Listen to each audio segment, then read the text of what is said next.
and then on page 8 in report back from the public hearing, the last paragraph should read, Commissioner Alex Jarrett explained that the money would have been taken from the Fiscal Stability Stabilization Fund to fund the police budget was not taken because of the cut, and that the city took $300,000 from that fund recently to make up for the lost parking revenue. Noah, if it's helpful, I can just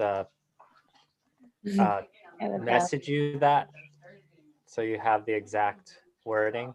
Yeah, if you could actually email it to me, that would be beautiful because I can't copy and paste in the chat. Okay, will do. Thank you so much for that clarification. Yep. I appreciate it. Okay, so we tabled one and we have some changes to the second. Are there any other changes to the minutes?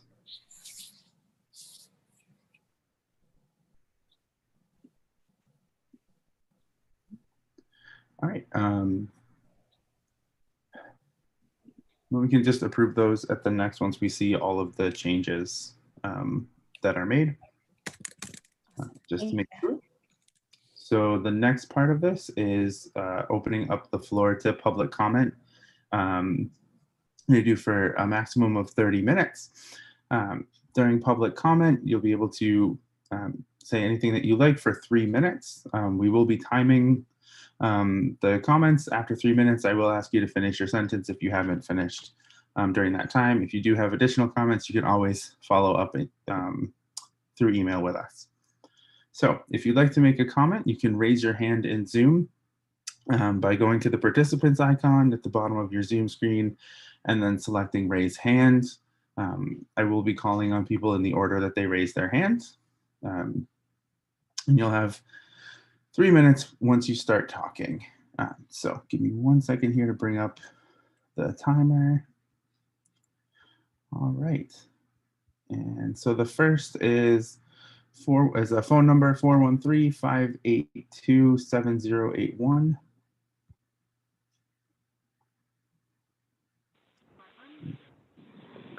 And you're unmuted.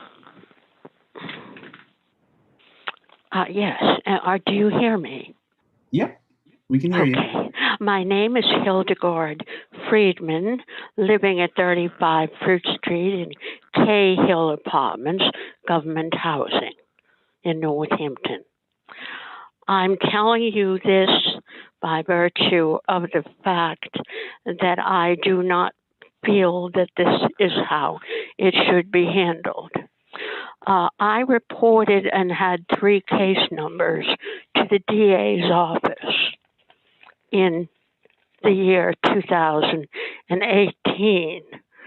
I was reporting some mild violence. This was not O.J. Simpson, of course, but some mild violence that had been described to me by the victim, who was really a San Franciscan in Building B, Apartment 31, perpetrated by Alan Tautznik, Tautznik. I get along fine with him now, but my 3 case numbers I thought would contribute to some other work that would be done. He had been in jail about 12 times already. The police didn't do anything until someone heard a scream in that room, and then they went in and took pictures and put him in jail. The raison d'etre for this is there are other ways to handle that, okay?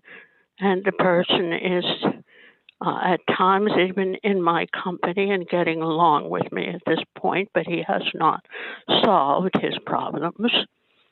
So I hope you are not going to put him in jail again. Thank you. Okay, thank you. The next person is Richard Hendrick.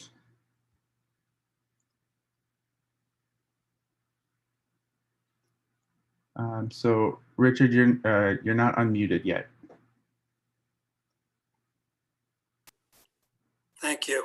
There we go. Good evening. regarding the question of at your last meeting of any police presence within your deliberations. This for me became an exercise in my new appreciation for non-binary thinking. I am very much a novice at age 77 at looking at the world within this lens.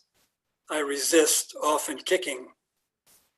The beginning of my understanding of non-binary did bring me back to the universality of the wisdom of the mean between the extremes, of the center, and of the song that is frequently sung to our grandchildren, "You can't always get what you want." I would sing that for you, but I'll leave that alone.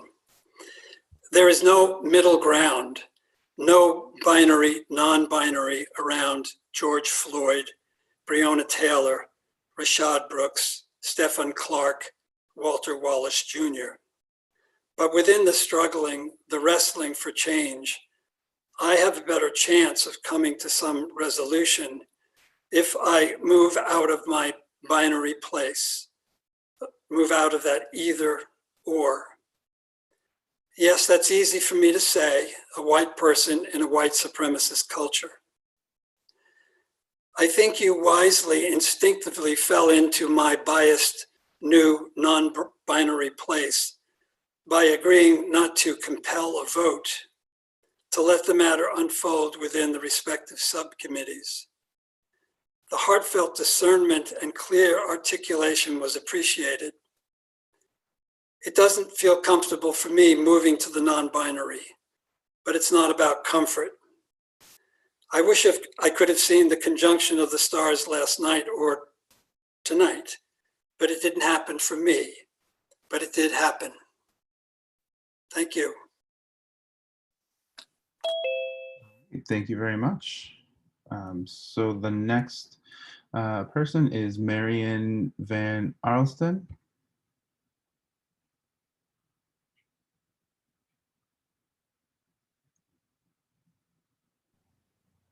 Okay, so I am speaking obviously from my position of white privilege and also from my position of white hair, which is another kind of privilege in one sense. In a community this size, I've had an opportunity to live here for 40 years and have had a variety of experiences, many of which have been very positive with the Northampton Police Department. But that obviously is a reflection of my white privilege. My concern at the last hearing was the absence of voices speaking to that, but also speaking from concern that we take seriously how we make this community safer for everyone, that everyone should feel as comfortable as I do to participate in activities in Northampton. My partner, Michael, and I had the experience of going to the rally, and I don't remember the exact date, but it was really the one where the Trump supporters had announced they would be in Northampton, and many groups were recruiting those of us from a different position to come downtown and stand in opposition to that. And when we drove downtown and saw the number of people that were there, and Michael and I have been to many rallies over our years in Northampton, he said for the first time he actually felt rather afraid of entering into this. Because we are both in the at-risk group for COVID, we had decided we would not participate, although we completely supported the Black Lives Matter marches, but we stayed away. So this was our first time. As it became a louder and a more antagonistic demonstration, we happened to have positioned ourselves on that median strip across from CBS, thinking that was a good place to have some social distance, but be opposing Trump troops that were mostly on the other sidewalk in front of CBS. Looking down the street, I could see that the Northampton police had come out, not very conspicuously, but were standing one group by Florence Savings and one group over by Silverscape. And that was actually reassuring to me to see that they were there. At one point in the time where there were people near us who were also opposing the Trump troops, but with more chanting than we were. We were choosing not to, partly because of chanting and COVID not being a good combination in our minds. At one point, I went over to one of the younger women who had a bullhorn and who was leading a chant about defund the police or abolish the police. Am I out of time? That's your 3 minutes. Okay. But if you'd like to, you can always reach out through email to finish that. I will do that. I will do that. But I just want to finish my sentence with respect that what I said to her was, does that reassure you at all to see them there? And she said, no, you can't be with us if that's reassuring. And I said, I beg to differ. And I think we can be in common bounds about wanting to change and revision, but still be appreciative of what the police have done for us and can do. All right. Thank you. Are there any other public comments?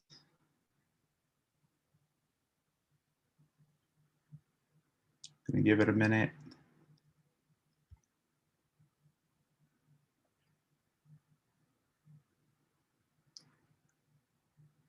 Okay, so I don't see any public comments. So at this point, I'll move over to the next agenda item, which is the discussion of the chairing system and the election of chair or chairs.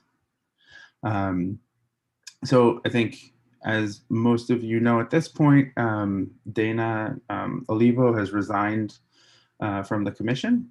And as she was a co-chair, that also leaves us short a co-chair as well. So at this point, and since it's a pretty large thing, I wanted to bring it up to see if anyone, to first get us all on the same page. Are we still okay with the way that the chairing has happened so far? Are there changes structurally that we want to make? And then also ask if anyone wants to be a part of that as a chair as well. So two very separate questions, but I'll leave that up to hear from anybody.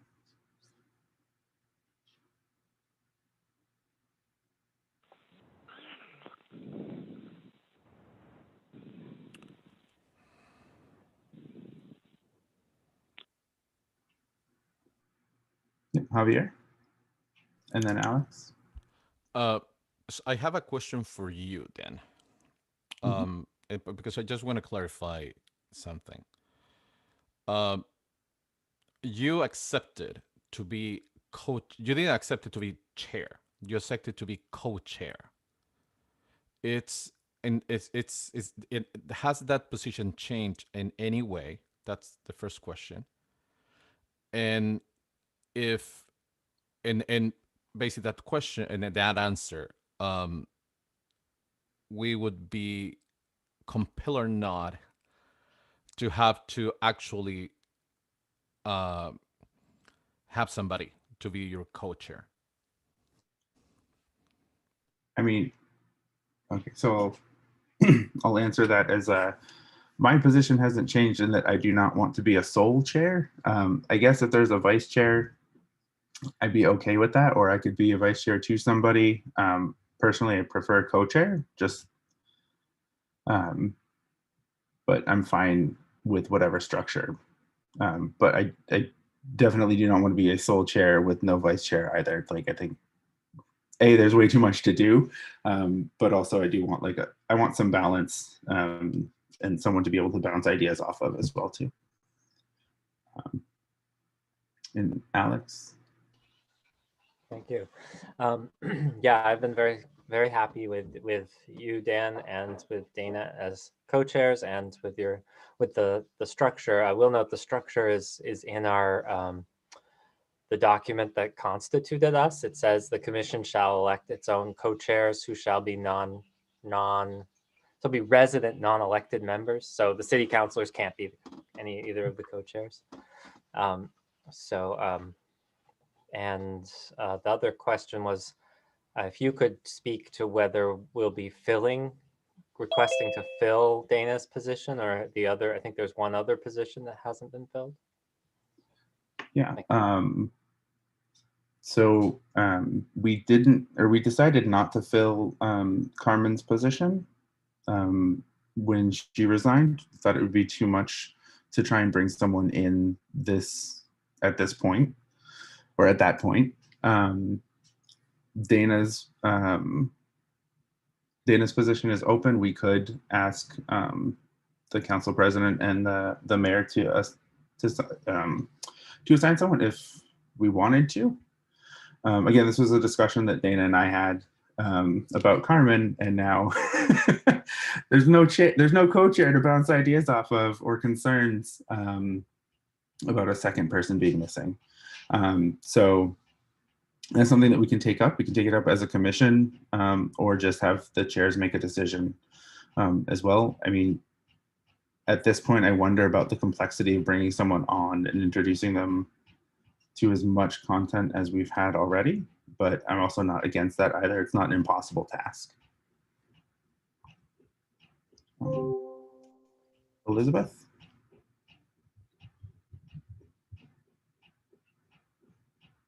Can you hear me okay? Yep. Yeah, I just wanted to comment on, first of all, I think you're doing a fantastic job. I feel like it's a hard job, and I really appreciate your leadership of it, and also of Dana's as well. So I'm really sad to see that she's not with us anymore. And I along those lines, I actually did want to bring up the fact that I'm the only woman of color left on this commission, and it continues to kind of, along with there's no young mothers on this commission. There's a lot of the demographic shape of this commission when we first started is no longer the same. And if it kind of continues going in that direction, it's just not good. So even as it stands, I feel like it's becoming it's going to become an issue in terms of the just the validity of our recommendations. And I think it also speaks to some of the practices that we've been instituting thus far, whereas, whether it's the length of these meetings, it's the timing, some of the, I think there's something to be taught to speak to how we are losing some of the voices that we said were so important that we needed to hear from. Along those same lines, even the way we are in these, especially these large meetings, I know that there's people raise their hands, they're kind of put on a queue, but I know we did this early on, but haven't returned back to it, which is if there's a certain voice is taking up a lot of room, are we asking people to, kind of step back? Are we, making sure all the voices are counted in these meetings?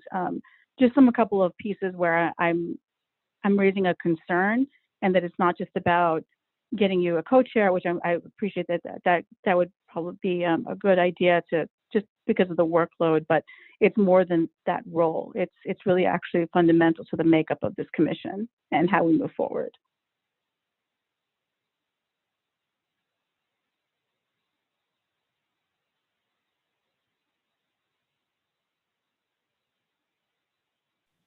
So I guess that that opens up a broader one. We can talk about this as a group. I think that's probably a good idea. But do we want to ask the mayor and the council president to replace Dana? And I say this. We can ask them to find a person of color, give them requirements. Saying that we've lost all of these women of color. We'd like to get some of that balance back. In terms of, the original composition and the proposal of this commission was supposed to be of a particular ratio of people of color, which we've lost. We've lost what we originally had.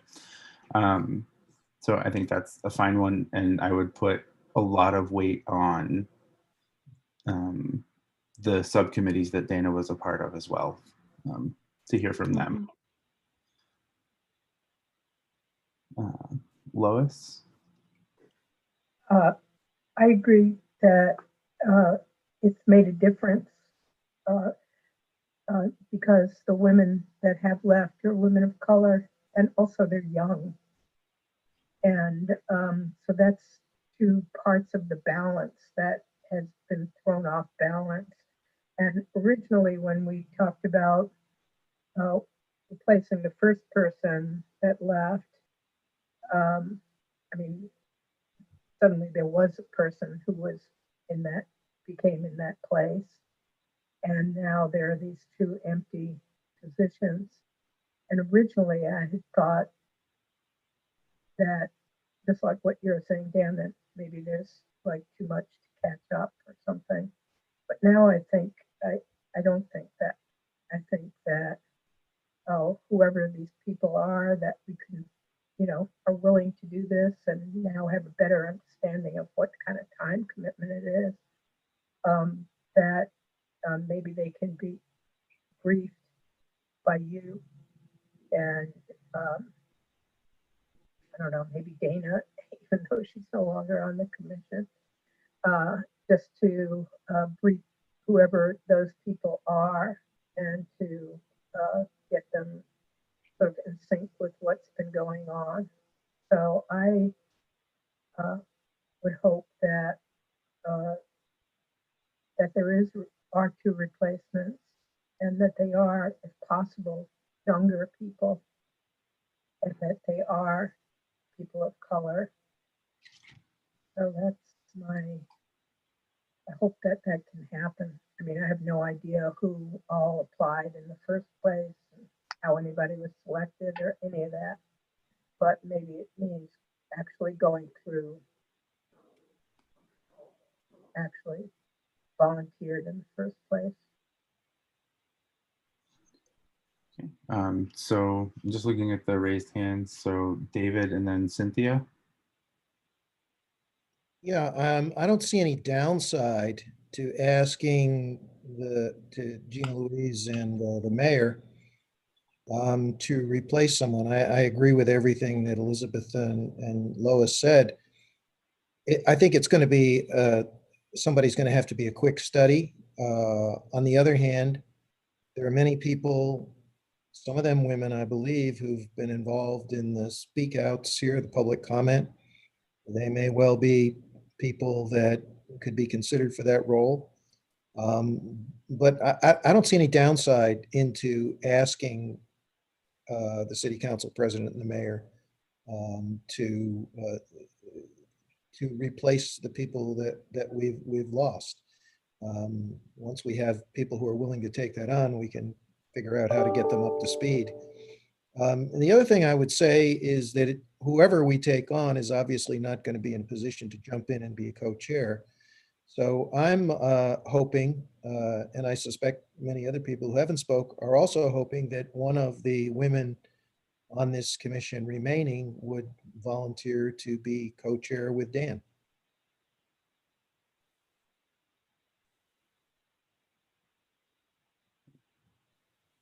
Thank you. Nick, or sorry, Cynthia and then Nick. Yeah, I think we should have another co-chair. Dan, you're doing a great job, and I think the co-chair model works well. I think it should be a person of color, preferably a woman of color. And I just need to ask, and I don't need to have any details, but I want to make sure that there isn't, or maybe there was something that this commission said or did or moved in a particular direction that allowed us to lose these two fine women. And so if there is, I think it's something either we should know about or any new candidate should know about. So I just want to kind of get some relief on that, Dan. Can you just, I don't need particulars, but can you just give us some general rationale for losing these women? Yeah, so Larissa cited childcare and work and time commitments outside of the commission and being too much to handle with adding the commission work in. And you're going to hear me say that same thing for the other three, so that and I mean, this is sort of what we already know and would expect, right? So that women, especially women of color, are burdened with a lot of labor outside of just working hours, and working in a pandemic is its own beast. So Carmen hadn't attended a couple of meetings, and when I reached out to her, it was the same response of childcare, work, and the commission work being too much to fit in to that framework, and the same with Dana. Thank you, Dan. That's helpful. So, I mean, this also speaks to what Elizabeth was bringing up in terms of how we're structured. We can also re-examine that, especially if people are having difficulty making meetings or whatever it is that we can do to accommodate people working different schedules and with different workloads. Nick, and then Alex. Thank you, Dan, for filling us in. That is actually very helpful, and actually tells a little bit of a story on its own. I'm agreeing with David and with the general sentiment that, well, first of all, I think you need a co-chair. I mean, anybody in your position, I think would. I think that adding to the commission is definitely a possibility. I don't think it will be that difficult to get up to speed. It might take a little while. I also want to just mention that there were I believe around 65 applicants for the commission, and it's how Carol was brought onto the commission part of the way in. And I think that the people who originally applied for the commission would probably be strong candidates, and they may be people who have been on the public comment as well. But I just wanted to remind people that there are a list of people who really wanted to be on the commission. I would welcome a replacement.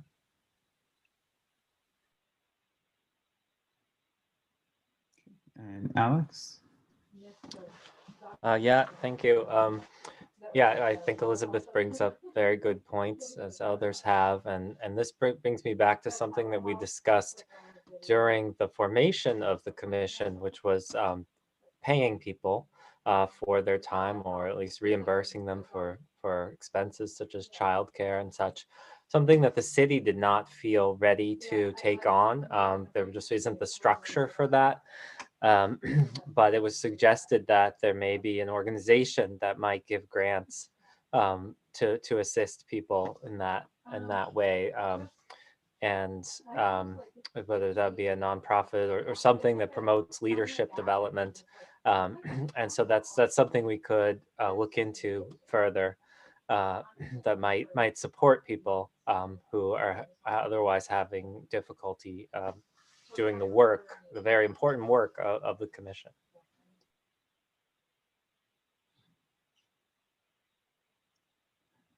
Okay. I don't want to put you on the spot, but do you know any groups that are standing out, blazing in your mind, that I could reach out to?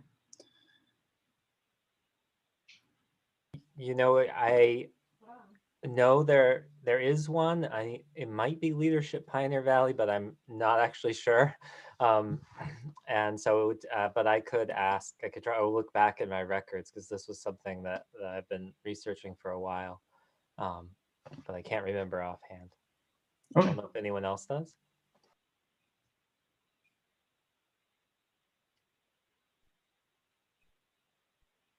Lois? I don't know if they'd be the appropriate one, but they fund things in Western Mass, progressive work in Western Mass, and that's the Markham Nathan Fund. And I know they have different funding rounds, but I think they also had some kind of open maybe applications because of COVID. Not sure if that's true. Lois, can you repeat the name of that group? Markham, Markham hyphen Nathan Fund. It was started by Archie Markham, who's no longer with us, and Marty Nathan, who lives in Northampton. And they're small grants, but I don't think we're talking about that much money. And I don't know whether they'd be open to it or not, but you can contact them and see. I don't know if they've been following along. They probably have to some degree. Marty Nathan has probably Elliot Fratkin, she's married to. They're both part of the Mark Nathan Fund. So just because they're here, and I'm assuming that they're concerned with what's going on here. I mean, in the commission, but also Northampton. Thank you.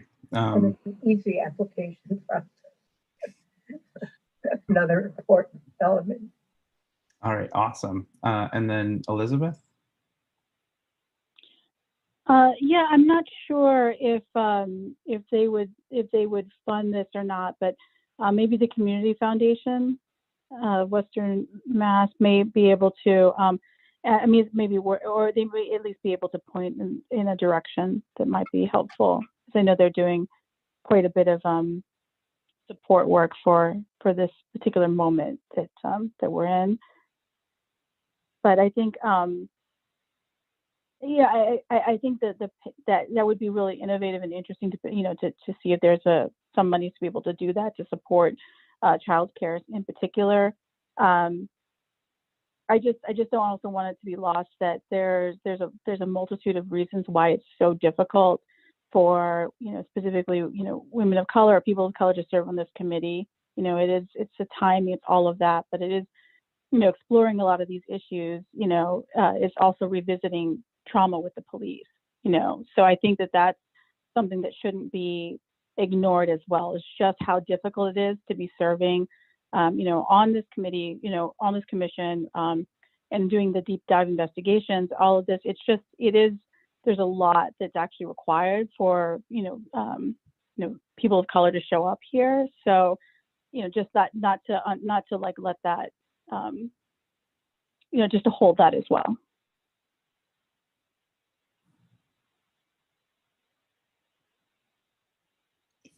Lois, did you have your hand up again? No? Okay.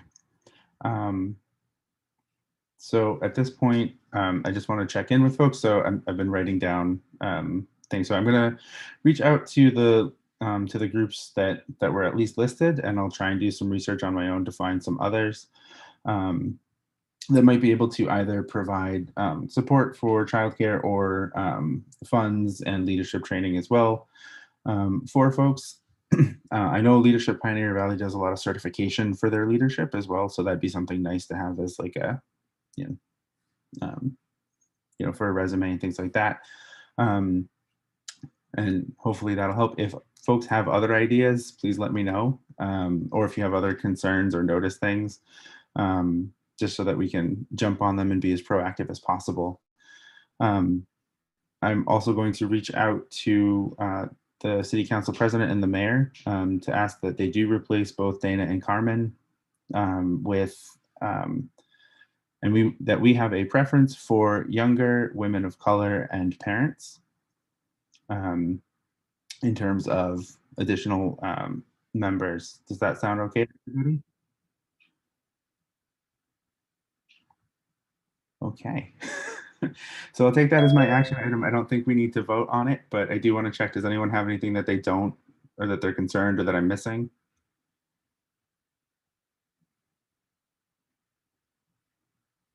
Okay, so we'll chalk that one up. That does still leave us with the need to elect. Who wants to say something? Oh, yep, Booger. Do you need somebody to sit in as a co-chair with you until we get that other person?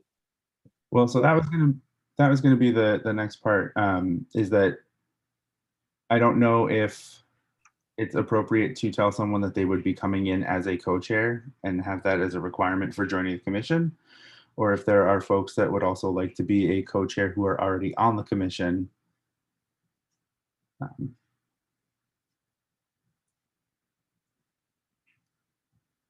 And like, I'll be honest with folks, it's a lot more time than I thought it would be. And a lot more emails and a lot more bureaucracy than I'd expected. And that's not that bad, but just to be realistic, because it is keeping up emails, making sure that you know the policies and the laws the city follow, and also the state.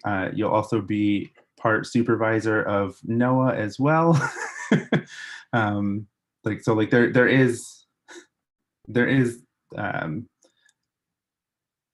There's a lot to this. I don't want anyone to walk in blindly, but I'll also say it'd be great if someone wanted to volunteer. The balance of that, we could put this off until we have the two commissioners, and then offer them the position as well. I know one of the concerns is that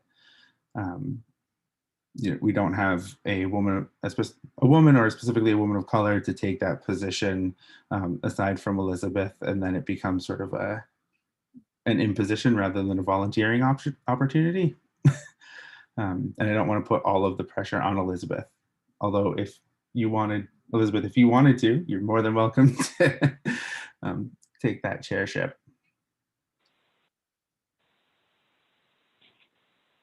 No, I'm thank you. I've been really I'd rather not, but I do appreciate all the great work you're doing. Yes, but it's definitely too much for me to take on. Thank you.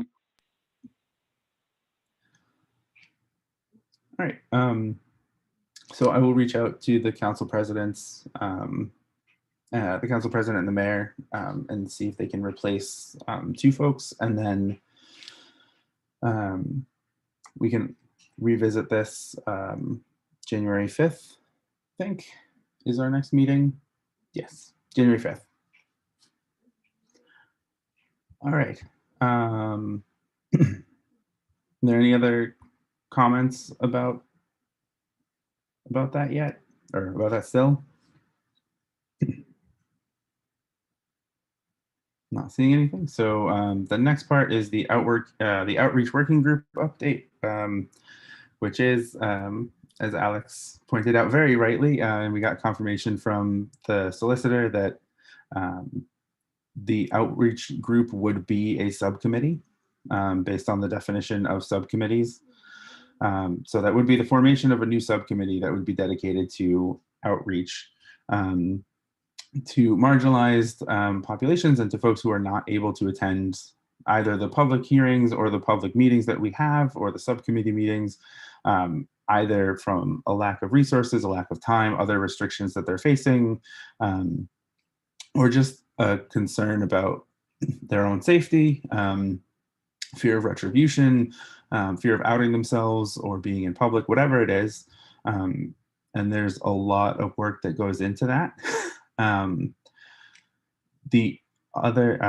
so a lot of that would be building relationships with groups that are already working with those communities, just because you can't just run around the city screaming, hey, who wants to talk? And these groups would help. There are two options. One is that we form a subcommittee and people take time to dedicate to do that and do that work.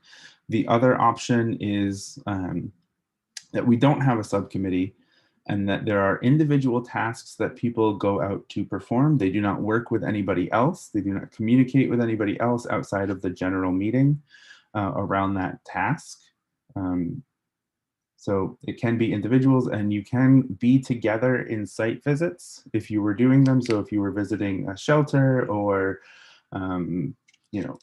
offices or anything like that, you could be together as long as you're not talking about the work, but you're physically in the same space at the same time, which is a much more hamstrung approach and doesn't really leave a lot of room for doing the sort of development of different tools and outreach approaches, aside from doing it sort of ad hoc and individually. Javier? Thanks. Can you hear me well? Yep. I would advocate to the creation of a specific subcommittee, just because we need. I don't know if uniformity is the right word, but I mean the testimonies in any way that they are going to be done needs to be keep the same form.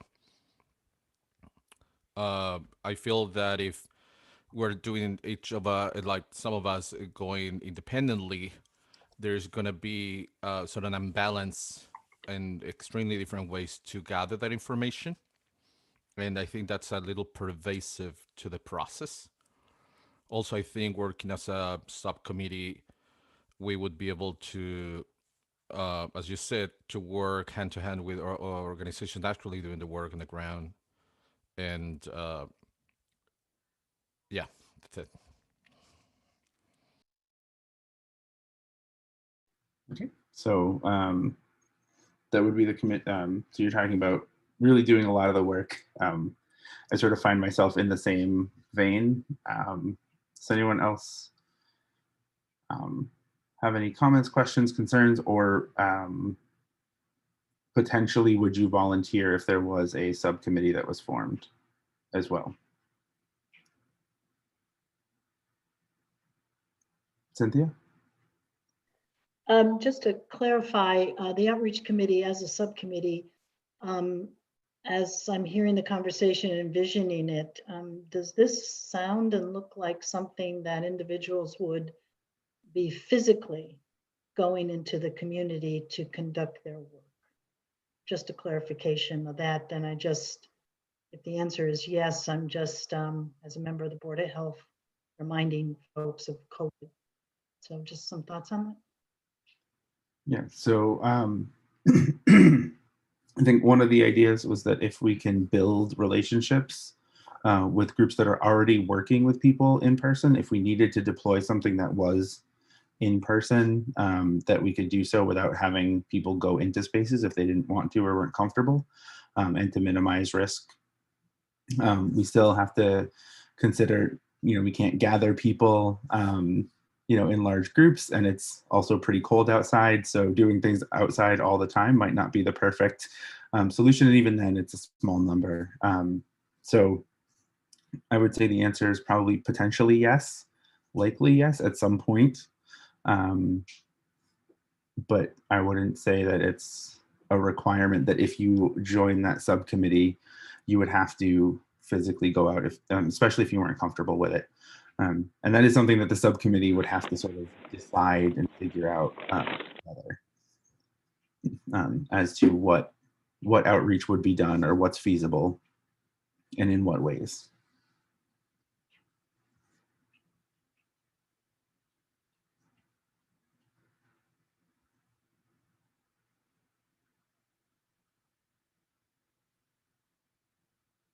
Nick?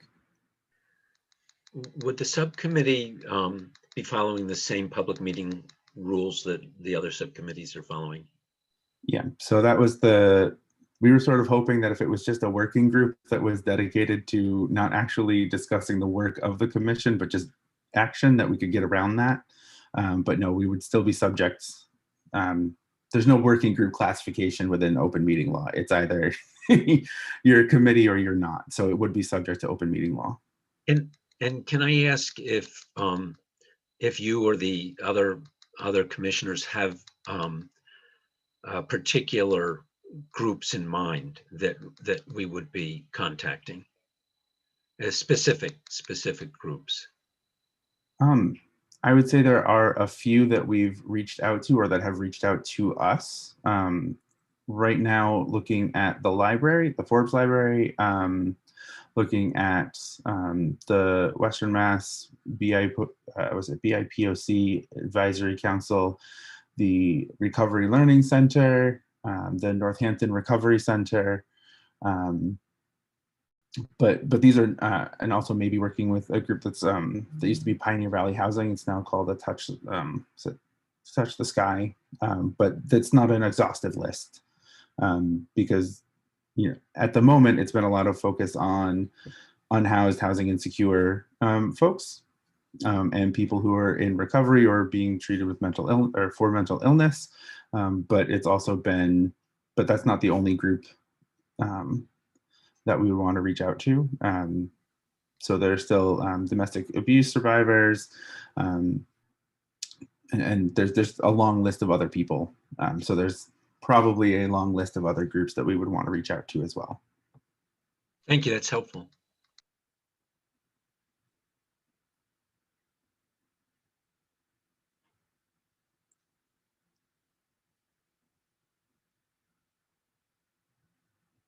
So, Booker?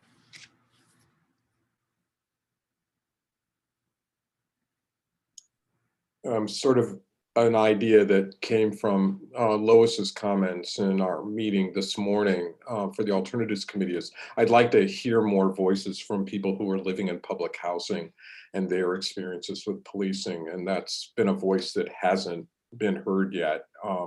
So that's something I would like. The reason I took my hand down, though, is I wanted to volunteer Carol to talk about this a little bit, because she actually has a lot of experience with doing this kind of qualitative work, and if she's willing to or feeling up to it. Sure. So my idea is to work with what's known as a convenience sample. It means that we're not looking for pros and cons. We're not looking for a balance of pro and con experiences of policing. We're going to organizations that are essentially advocacy organizations. I think of, for example, the Pioneer Valley Workers Center that I would add to that list too. There are many workers involved with the Worker Center, including a lot of our food service people in this town. And so I think that would be, instead of my going out as a white identified upper middle class person on this commission saying, who can I find who is, immigrant labor, who is a member of this community, I would go through, for example, the Worker Center and say, can you identify for me? That's the convenience sample. Can you identify for me 3 people who might be interested in talking, who have an experience in this town, who've been here for a while, who would be willing to talk with members of this commission, because we're accessing, we're not doing survey, we're doing interview. And we really want to talk to folks, maybe in a group of 3, not necessarily individually. It depends on, what the needs of the person, the informant is. Because sometimes what I've found in my research, when I interview, say, essentially like a focus group of 3 or 4 people, what happens is they build the phenomenon that I'm wanting to look at. So it's not so what gets captured is not just an individual's experience or one incident with the police that they thought was very helpful or very not helpful or very abusive, but people play off of one another in that interview or focus group process.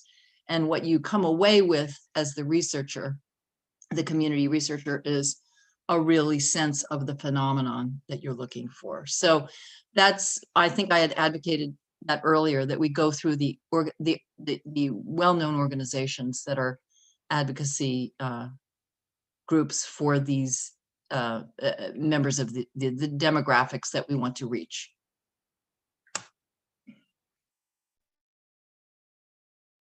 And Javier? Yeah, taken from what Carol just said, my professional capacity, I work every day with undocumented folks in all Western Mass. I mean, I don't think we're gonna have any issue being able to contacting and working with people that their voices are not here because they don't have the privilege to be here. For me, again, I want to just go back, because at the end of the day, the decision is if we're going to have a subcommittee or not. That subcommittee is going to have to meet. That subcommittee is going to have to decide how they are going to proceed. And I feel that's sort of more relevant to now when we have to decide.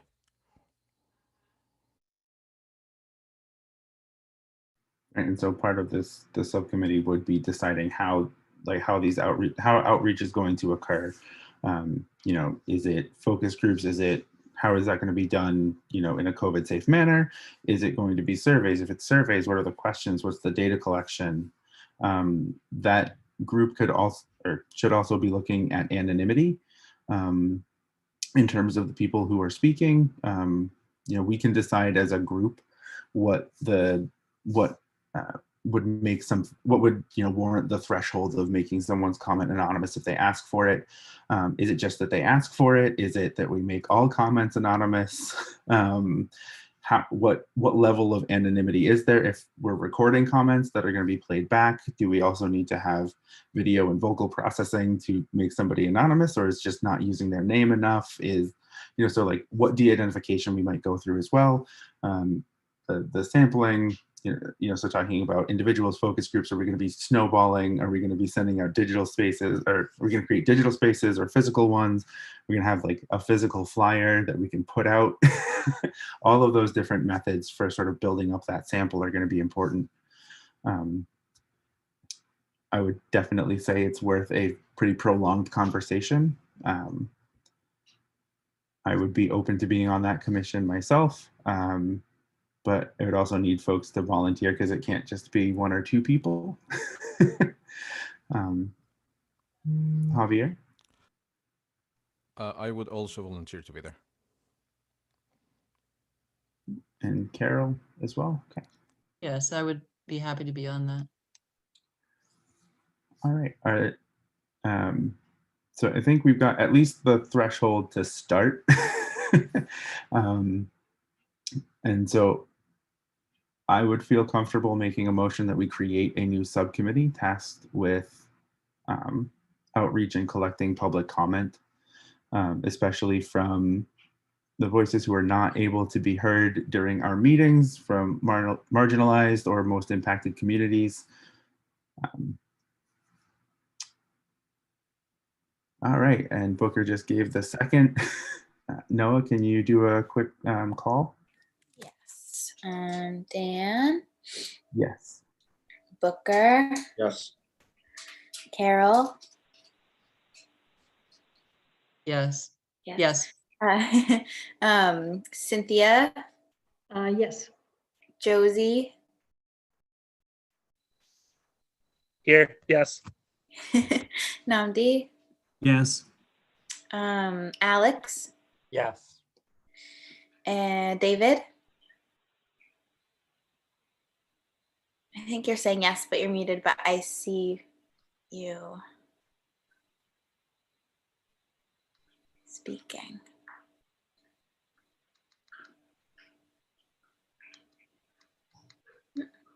Sorry, yes.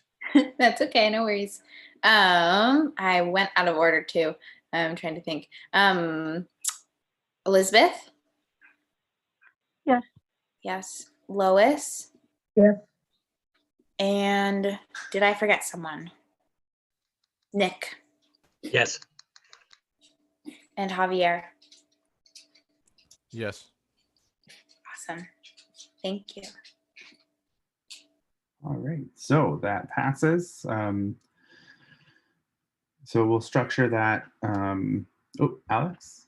Did I forget you, just wanted Alex? to, I just wanted to say that although I don't have the time to serve on that committee, if there are individual outreach tasks, I would be interested in doing one of those just on my own.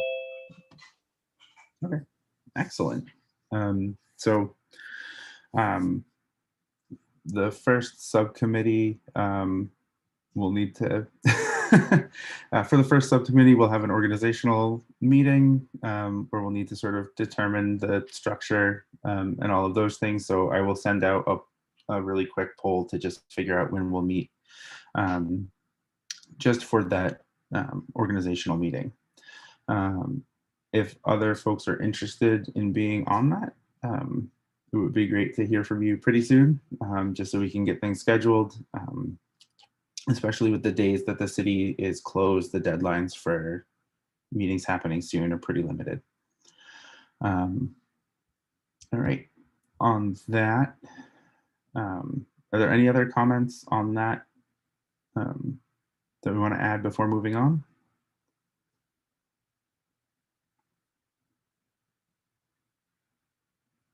All right, so we'll move to the updates from the subcommittees, and we'll start with the alternatives to policing.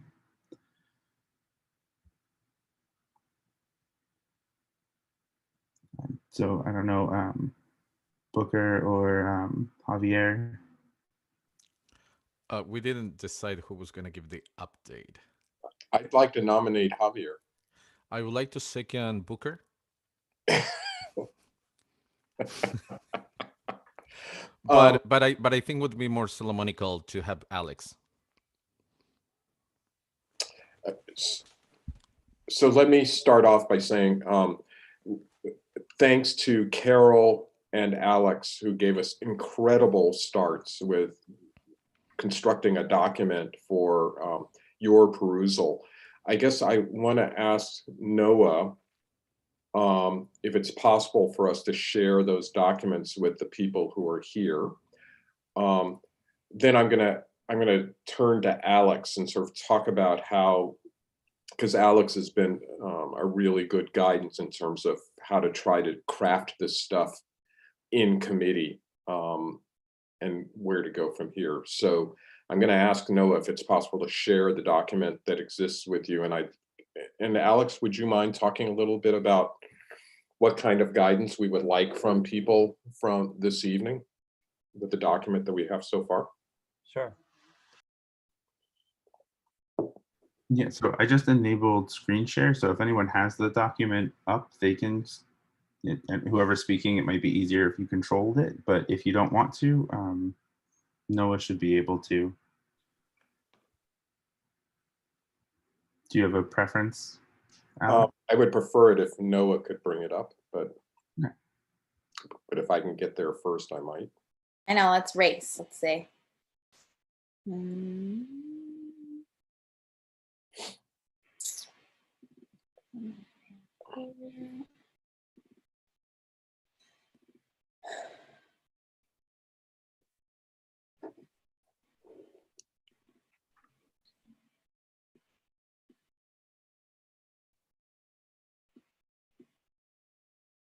While that's getting ready to come up, I think it was actually sent around to everybody prior to this meeting in case people wanted to read it beforehand. It is a longish document. It has a statement of purposes, and then it goes into more detail around 3 or 4 specific issues around alternatives to policing. We were joined in our crafting conversation by Lois and also some members of the community who pointed out to us things that we had left out and we ought to consider for more perusal. I think, well, I'd like to hear comments from other people, but you may need to look at it and read it a bit. Are you able to share it, Noah? Or? Yes, I have it here. And then I will share my screen. 1 second. Let's make sure. Okay. And I'm going to mute now. And Alex, if you don't mind leading the discussion from here, is that all right? Yes, that's fine. Yeah, so one of the challenges with this is trying to craft something collectively when we can't work outside of meetings. So what we did was we each were assigned particular pieces of the work, came up with our draft, and then when we got together in the meeting, we temporarily created a shared document in which we dumped all of our work together, and then we're able to comment and edit live only during the meeting. Then when the meeting ended, we made it so that that could no longer be shared or edited or commented. And also we had the members of the public who were attending had permission to comment. So they added, I think, some important comments, which we haven't had the chance yet to incorporate. And so our process going forward is that we want feedback from this commission, and our next, we'll take that feedback, and each of us will redraft and re-edit our particular sections, and then at our subcommittee on January 4th, we'll finalize and edit together. And then we will submit that to all of you for finalization or approval at our January 5th meeting. So that was our process to try to be able to get feedback from each other and from the commission, and then also be able to rework that and then hopefully have something that's acceptable to the commission for January 5th. So there's an overview which Javier wrote, and then we go through a few different sections, specific types of work.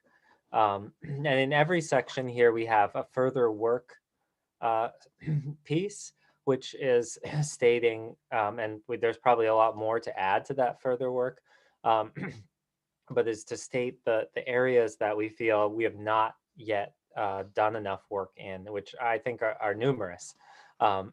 So I wrote the domestic violence section, and then also some suggested changes for the overview, which Javier may work in. And then at the bottom of this domestic violence section, there's a further work section that to really get to understand that this is a preliminary report, and to some extent, I think, a progress report, in that I don't feel ready to make very strong recommendations at this point, given that there's a lot more people to talk to. But it's a good start, and I also tried to include as many references and resources as I could for the statements that we made, and so I hope that those are helpful. And then Booker wrote about homelessness, houselessness, and Booker also is writing about substance use. And then Carol is writing about mental health responses. So those were our charges, and I know it's a lot to take in, and not a lot of time to give feedback, because once this meeting ends, you're not really able to give feedback to us. So that's sort of frustrating. But that's where we're at.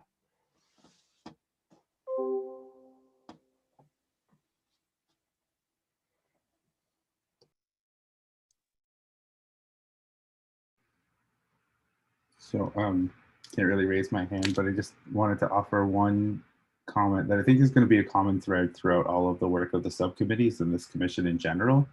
So this isn't specific to this, because I looked through it and it's really, like, I think that there's a lot of good stuff in here.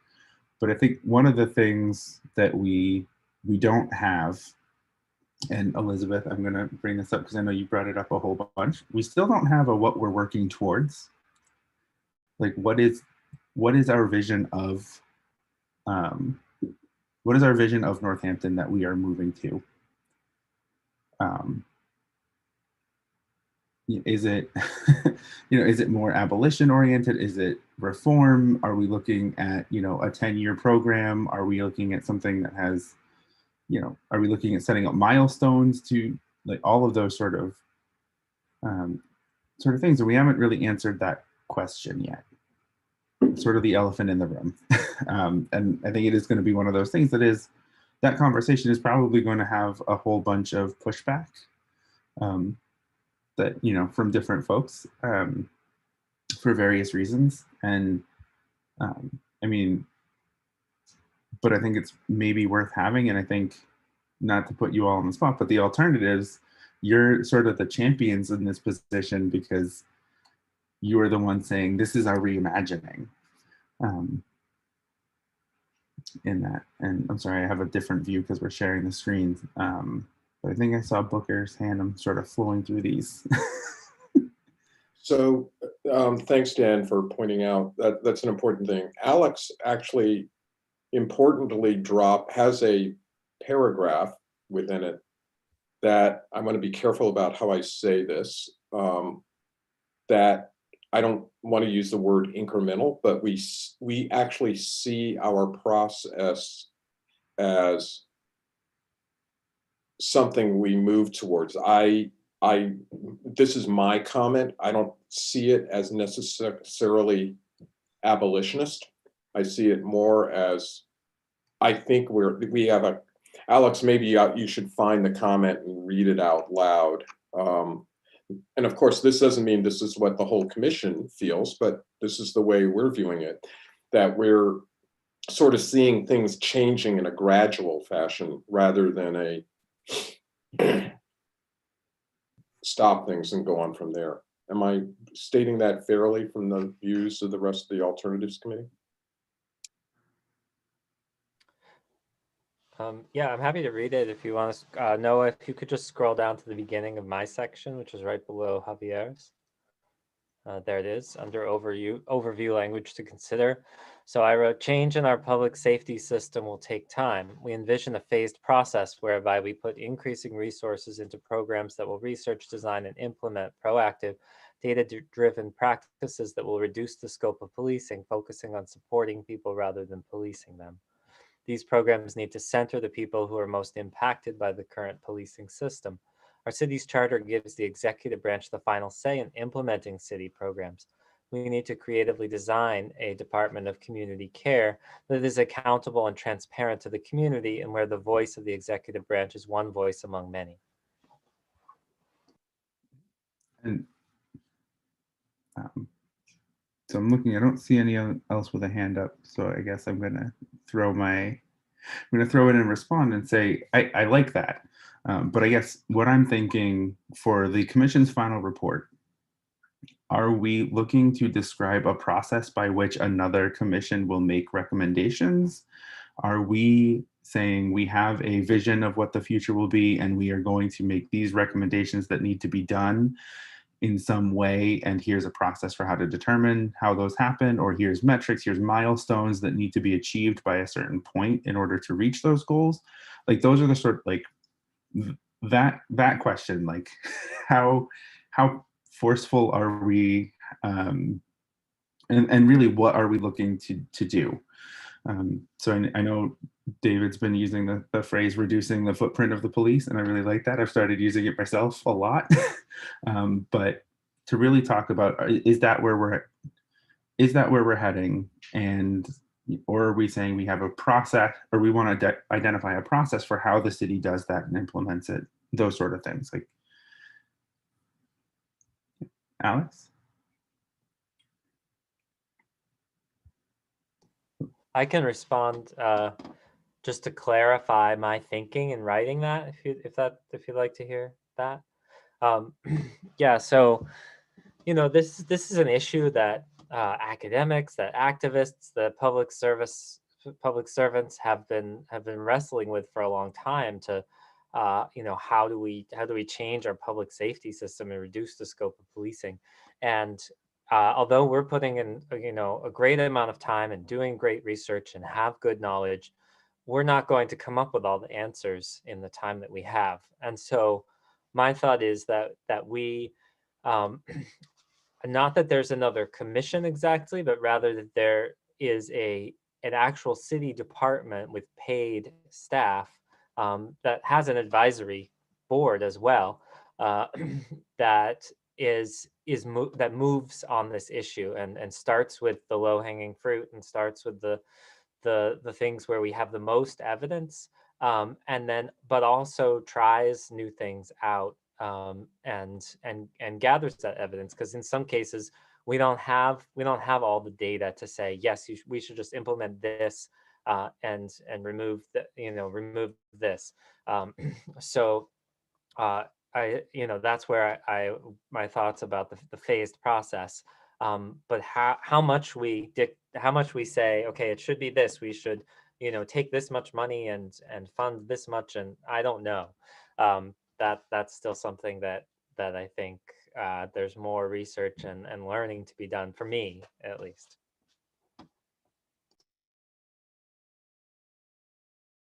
Okay, so Carol, Javier, Elizabeth, Michael, and then Cynthia. So I see everybody. If anybody else is in there, let me know. Scrolling. Okay. I think we've got everybody. Yeah. So one of my thoughts, listening to you, Alex, is that I could pull up part of or integrate in part of an introductory piece that I had written that is not showing up in this document, that really basically says, and it's too long, I can make it shorter, but it basically talks about the disinvestment over a 30-year period in various human services and mental health services in communities, and that one of the things that we want to recommend is build right away for the city to start rebuilding capacity in these areas. And so adding that to the context, it's a general statement, but then it can be followed up below with more specific recommendations.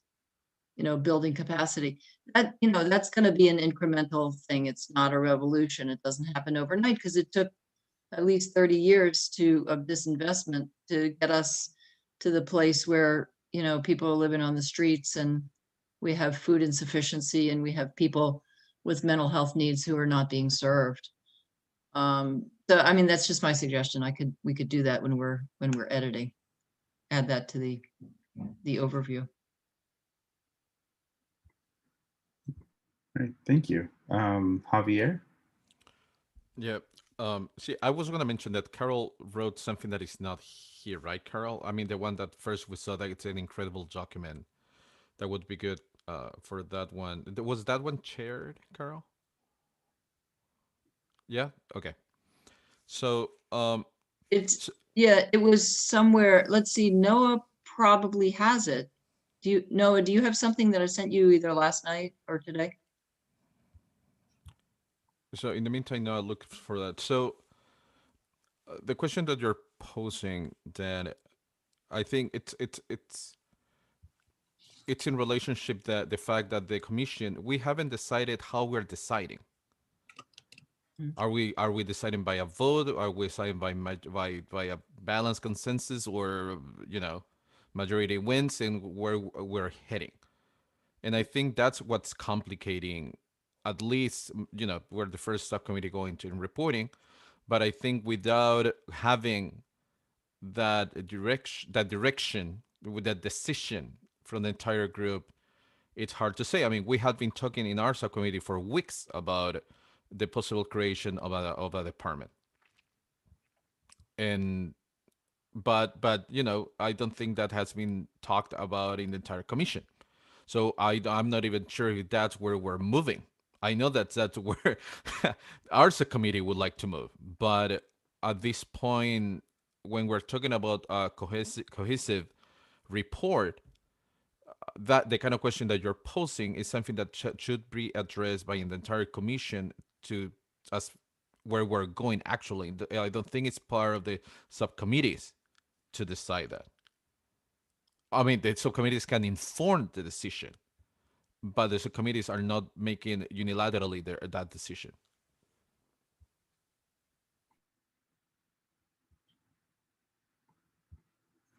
Yeah, no, I totally agree. So it's, did we lose people out of the order? So I have Elizabeth, and then Cynthia, and then Elizabeth. Was it me? Nope. Okay. So it's Cynthia, and then Elizabeth.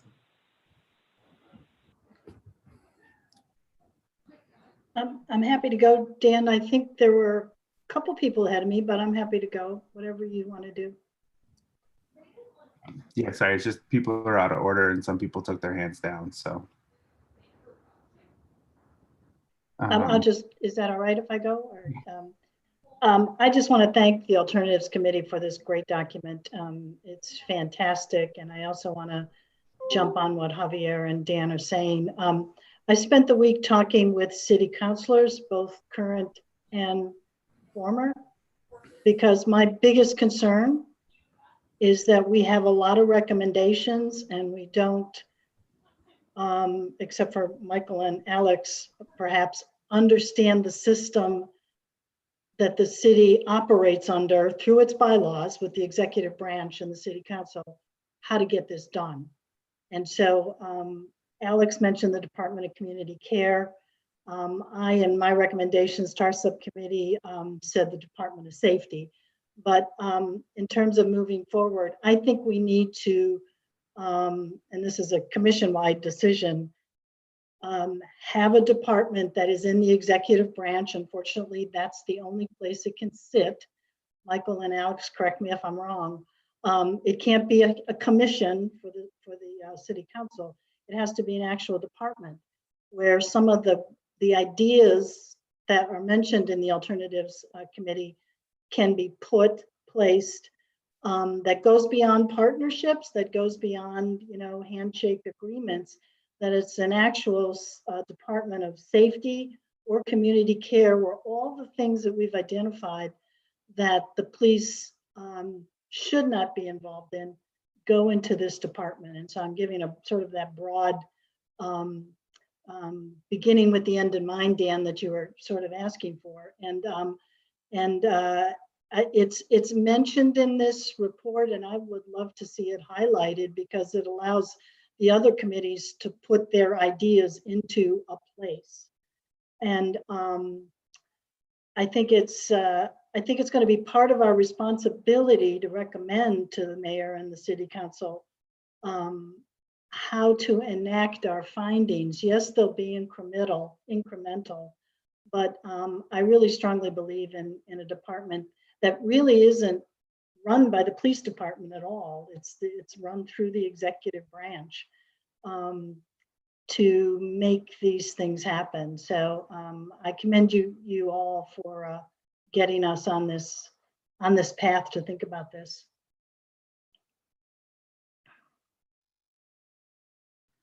All right, thank you. So we have Elizabeth and then Michael and then Lois.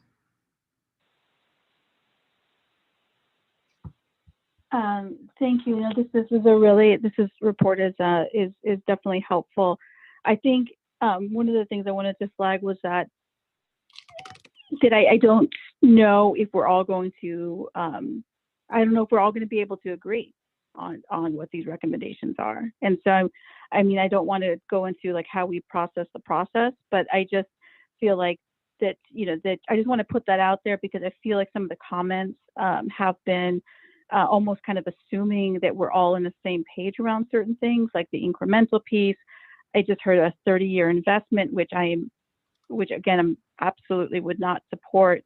So, there's things like this that I don't know if we'll be able to agree on, but I just think that we should pause if we feel like we do have agreement on some things, because I know that that's definitely not the case.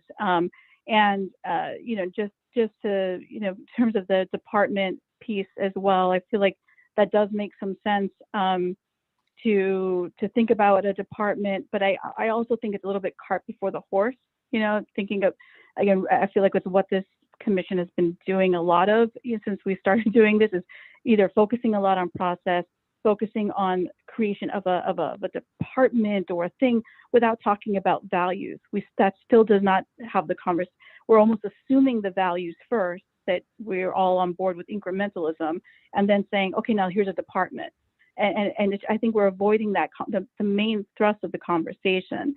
And again, creating something, again, cart before the horse in a lot of ways. And so I guess I just want to bring it back to, can we have a conversation about what it is that where our values are around these recommendations?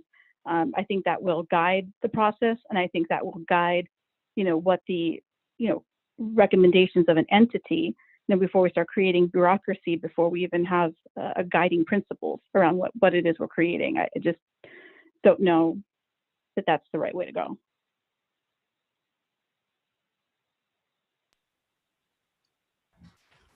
I think that's kind of where I am as well. Michael, and then Lois.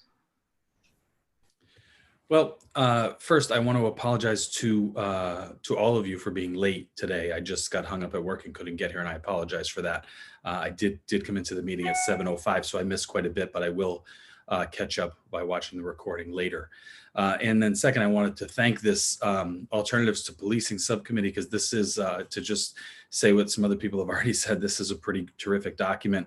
I didn't have a chance to read the whole thing yet, but I will dive into it. And then I was thinking about, this, Cynthia, I think you're right that, kind of the way this would work would fall into the executive branch.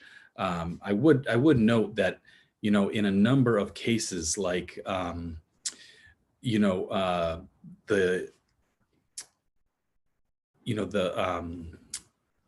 are offices, pardon me, that in the executive branch that do have, advisory committees. The Board of Health kind of works, I think, in conjunction with the health department quite a bit. I think there are other offices too. And I see an Office of Community Care as kind of an interesting idea. And I see it, I wonder if this couldn't be, if this commission that we're on now, not necessarily this exact iteration of it, but if there wouldn't be another opportunity to have a citizen committee, a resident committee devoted to advising that office, as well as, maybe some interface with the Human Rights Commission, because I think that kind of ties together pretty nicely as well. So I just wanted to say those couple of things that I do appreciate the idea, and I think it's interesting.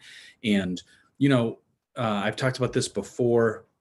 I certainly talked about it in June in the city council, but when Claire Higgins put together the sustainability study, that is something that gets kind of revised every 5 years. And the idea of even being carbon neutral by a certain date was set out a long time ago. And of course, that needs to be updated as more information becomes available. So we learned that maybe some things we're doing we shouldn't be doing, and we should take on new tasks. And so I think there's opportunity for an advisory committee like the one that we're on now, but more specific to an office. So thank you.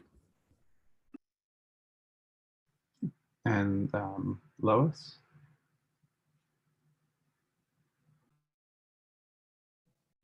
I agree. I mean, the idea, yes, there's been a 30-year disinvestment, but I don't think that we can have a 30-year reinvestment.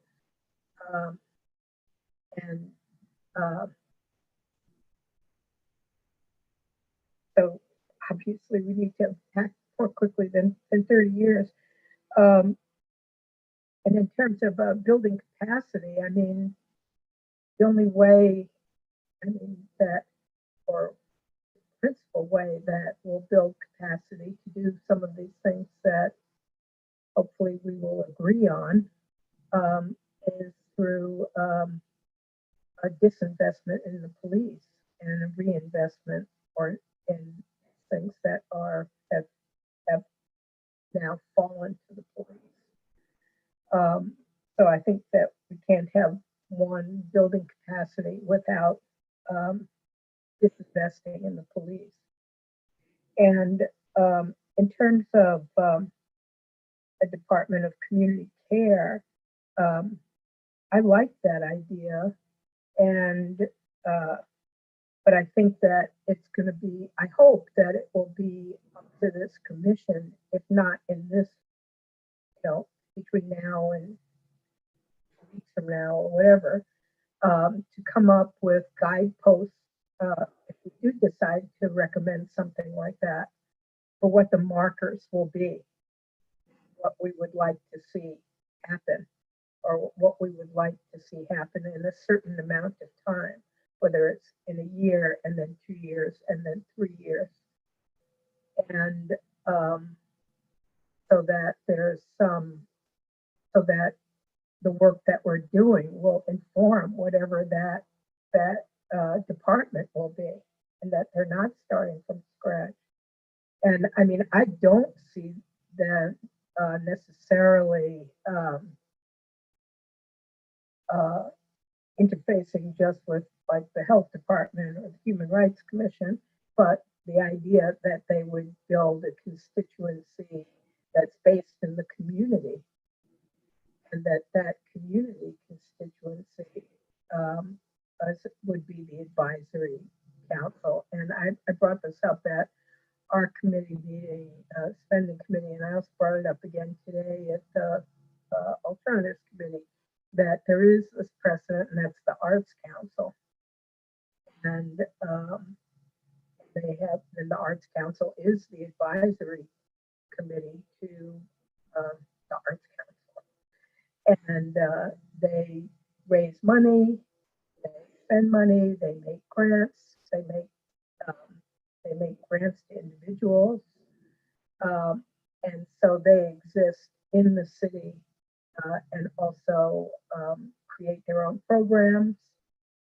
And so, I mean, they're a precedent or a model, not in terms of content, but maybe in terms of form for what this might be.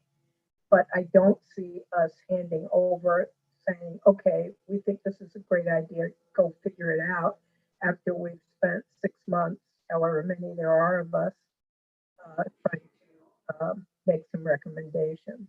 So I think that needs to be part of it.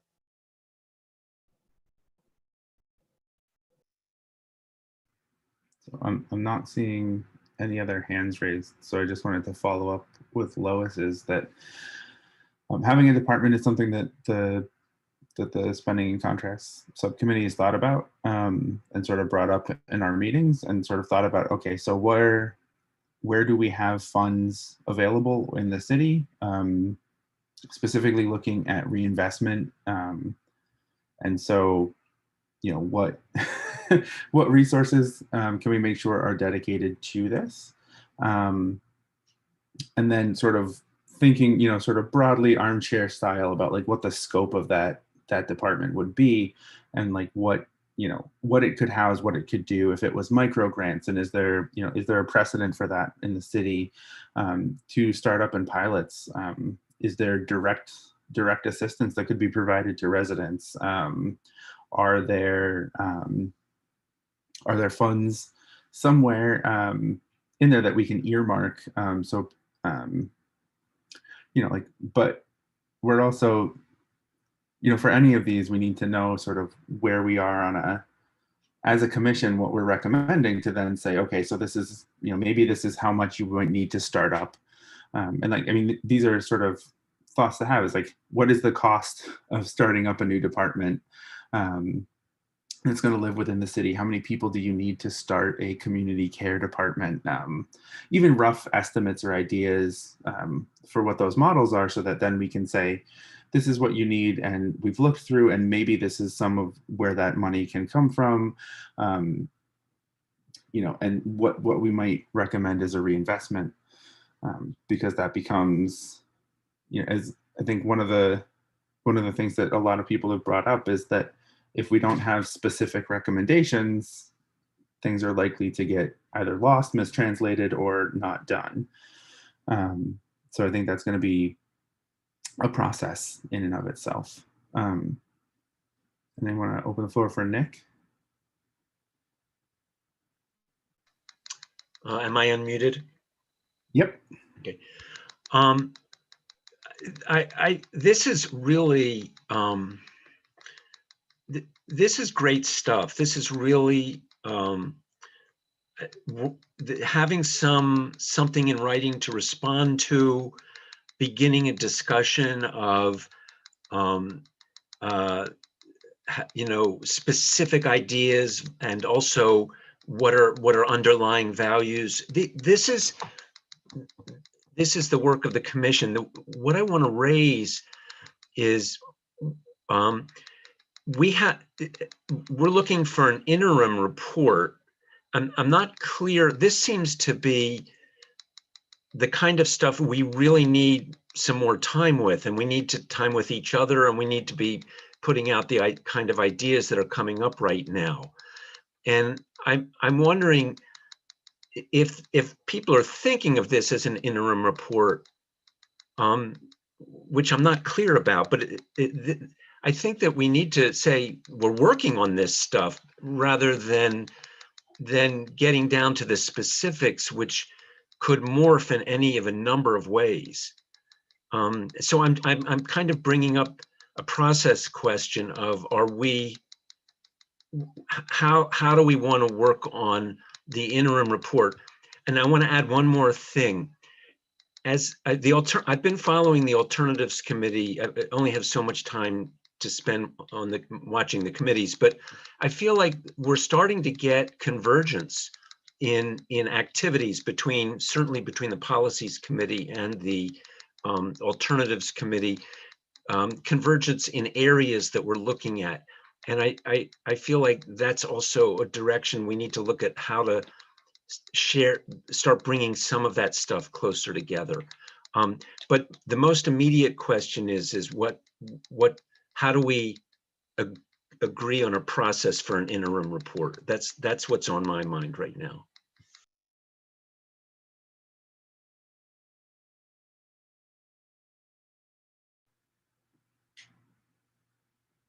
Yeah, I mean, I think, I'll speak to that just myself. I think I sort of still see this as a progress report. It's very preliminary to say, this is the work that we've done. These are the avenues that we are exploring, but this is far from a final recommendation. These are, I mean, the mandate was to explore, 20 odd different broad topics, and we've added to that list, I think, considerably in response to both our own understandings of what the problems that the city faces are, but also in response to public comment and concerns. So I don't see this as holistic. I mean, through the document that they shared, and I will admit that I just skimmed it this afternoon. I didn't really read it. I was in so many meetings, but it seemed like it was a lot of proposal. Like, these are things that we've explored. These are proposals that we could make, but that it wasn't necessarily specifics yet. And I don't think, at least from my knowledge of the contracts and spending, that we're ready to make a lot of specifics. I think we are ready to say that we would like to see reinvestment in the community as a broad statement, and that there are some pressing issues which may have even been dealt with at this point, around like housing and warming shelters and things like that. But with just reinvestment from the 10% that was cut previously, but that doesn't get us anywhere to what we would like to see the future happening.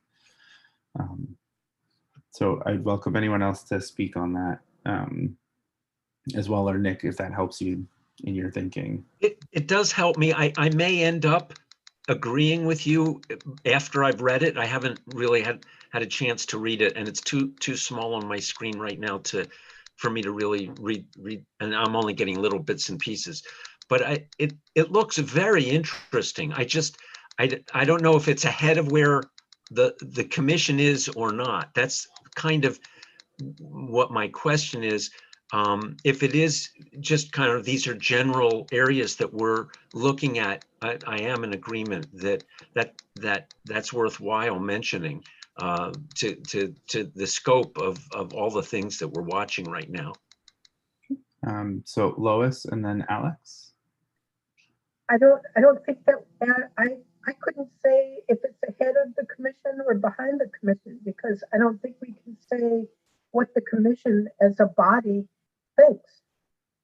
So maybe it's head in some ways of somebody and behind in some ways, and I just don't think it's possible to say that, because at least I don't know that, and I've been going to a lot of these meetings, and I don't know that. So that's one thing. The other thing is, in the meeting this morning, I suggested sort of a big long list of other things that areas that involve the police and policing. And I guess there wasn't time to add those in the future, whatever the category was, things to be pursued.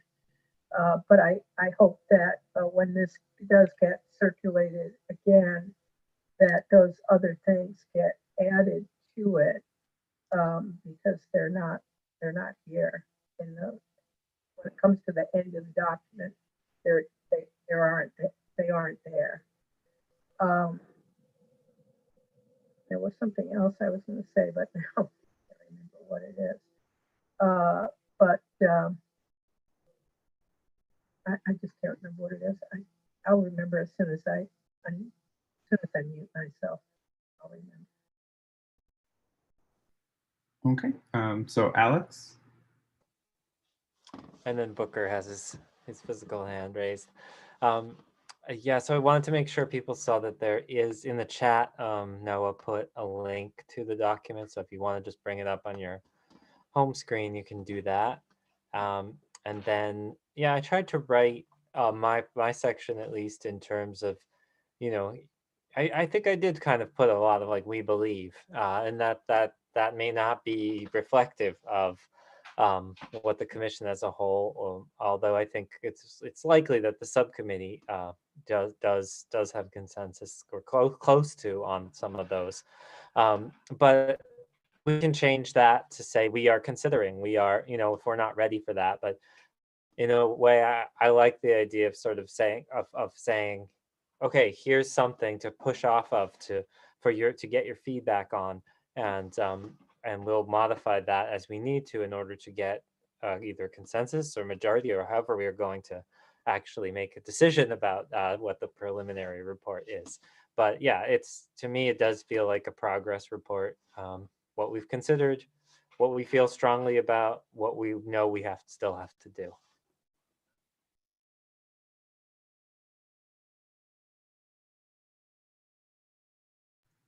And then Booker.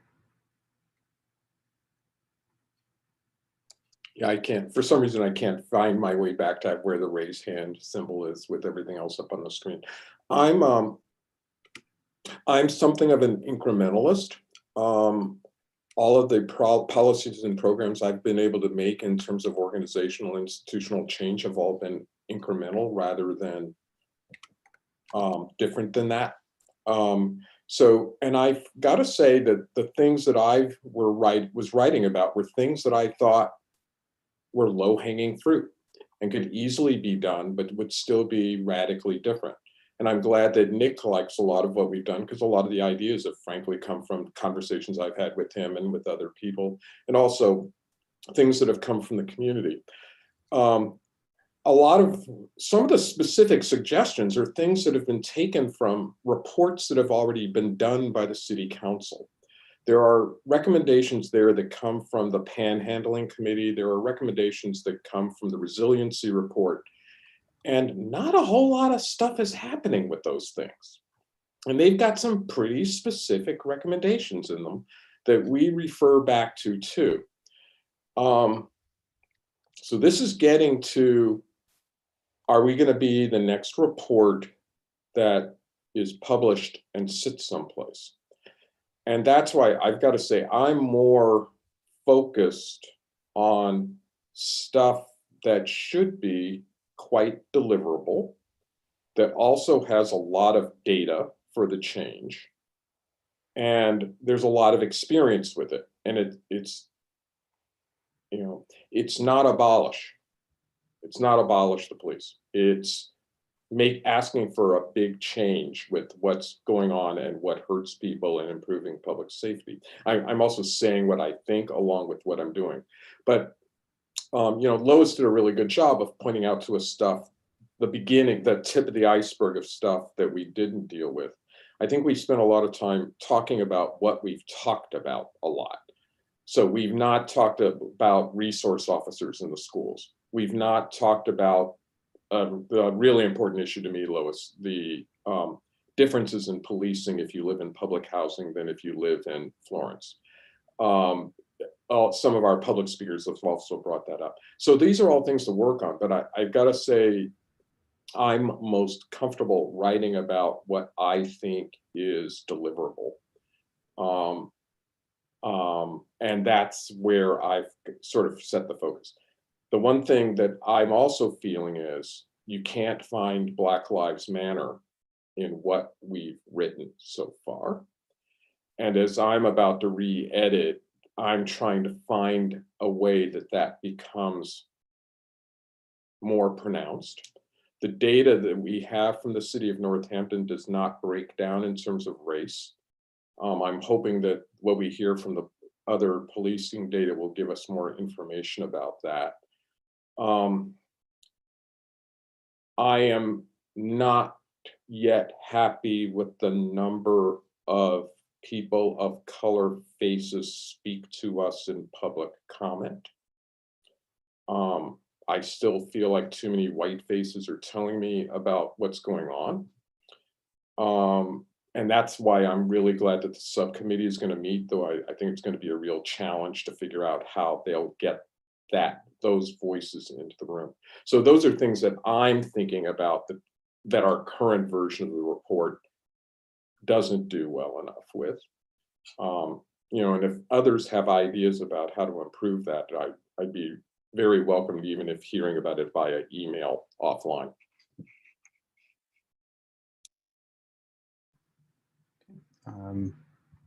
So thank you, Lois, and then Javier, and then I'll throw myself in at the end as well. The one thing that I think is missing from this statement, or this interim progress report, whatever we're going to call it, is to reiterate that, and I think we all agree on this, that any money that will be redirected from the police go to these different programs, that they won't go to pay off, you know, what wasn't taken in by the traffic tickets, parking tickets, which $300,000 went to that from the money that was taken from the police budget. And that to me is a really, really unfortunate thing, that all of the hundreds of people that spoke about it, and also the council, I don't think anybody thought that the money that was going to be taken from the police budget was going to go to supplement the number of parking tickets that weren't given out because of COVID. And I don't know what's going to happen with the rest of that money, but it's sitting there in the midst of this. And I would hate to see that happen again. And I think we need to state really clearly that if money is reduced from the policing budget, that it go to some of these non-policing responses that we keep talking about. Then the other thing I just want to mention is some of the things that I mentioned this morning was that aren't in here yet, and hopefully they will be in terms of alternatives, is a different response or a completely different set of procedures to sexual violence. And Elizabeth spoke at length about this, I think, last week, and she was really right. And also a citizen complaints of the police. I brought this up. I mean, to complain to the police about the police seems bizarre. And to me, that's part of something else that we need to talk about as an alternative. And then also just other things, like, I mean, I keep talking about public housing, people that, the policing that goes on with people that are unseen, not only people that are on the street. And to think of all of those categories of people, which is where the majority of the policing, I think, does go on. I mean, direct one-to-one policing. And then also, I just want to mention just the whole area of harm reduction, and something that's come up a lot in the city, but we haven't mentioned is not just needle exchange, but safe injection sites. So I just want to throw those out there as other alternatives that discussed that so far aren't in this initial report.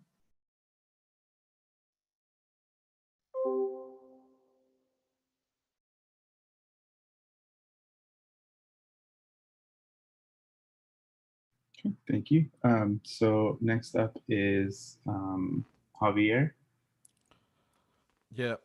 I just want to clarify a couple of things. So what you're seeing written over there, it's what we talk. We, so far, and I assure you we would love to do it, but we cannot write about things that we have not dived into it. Right? That's one thing. And also, just this a preliminary report. The subcommittee we even have been talking about the creation of a section about the future topics that we're gonna address, and we have been doing it from the last couple of meetings.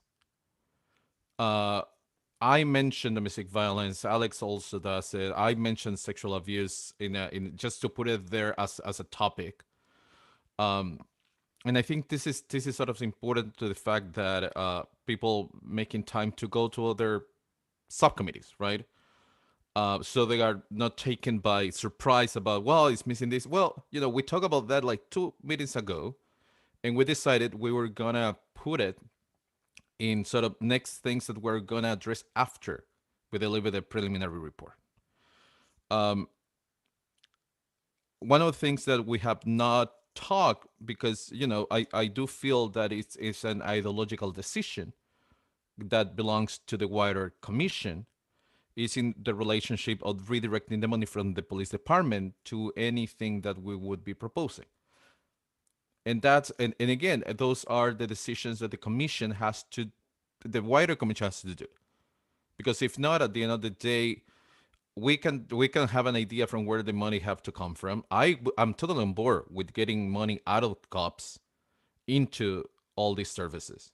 But maybe another committees, they are thinking in a different way. So there is not a unified decision across the board how we're going to approach this. And that's something that a subcommittee cannot decide. Has to be the wider commission. What else? Yeah, I think that's it.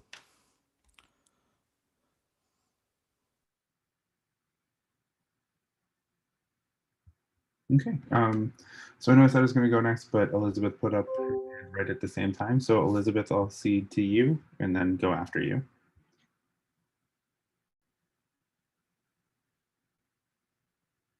Can you hear me?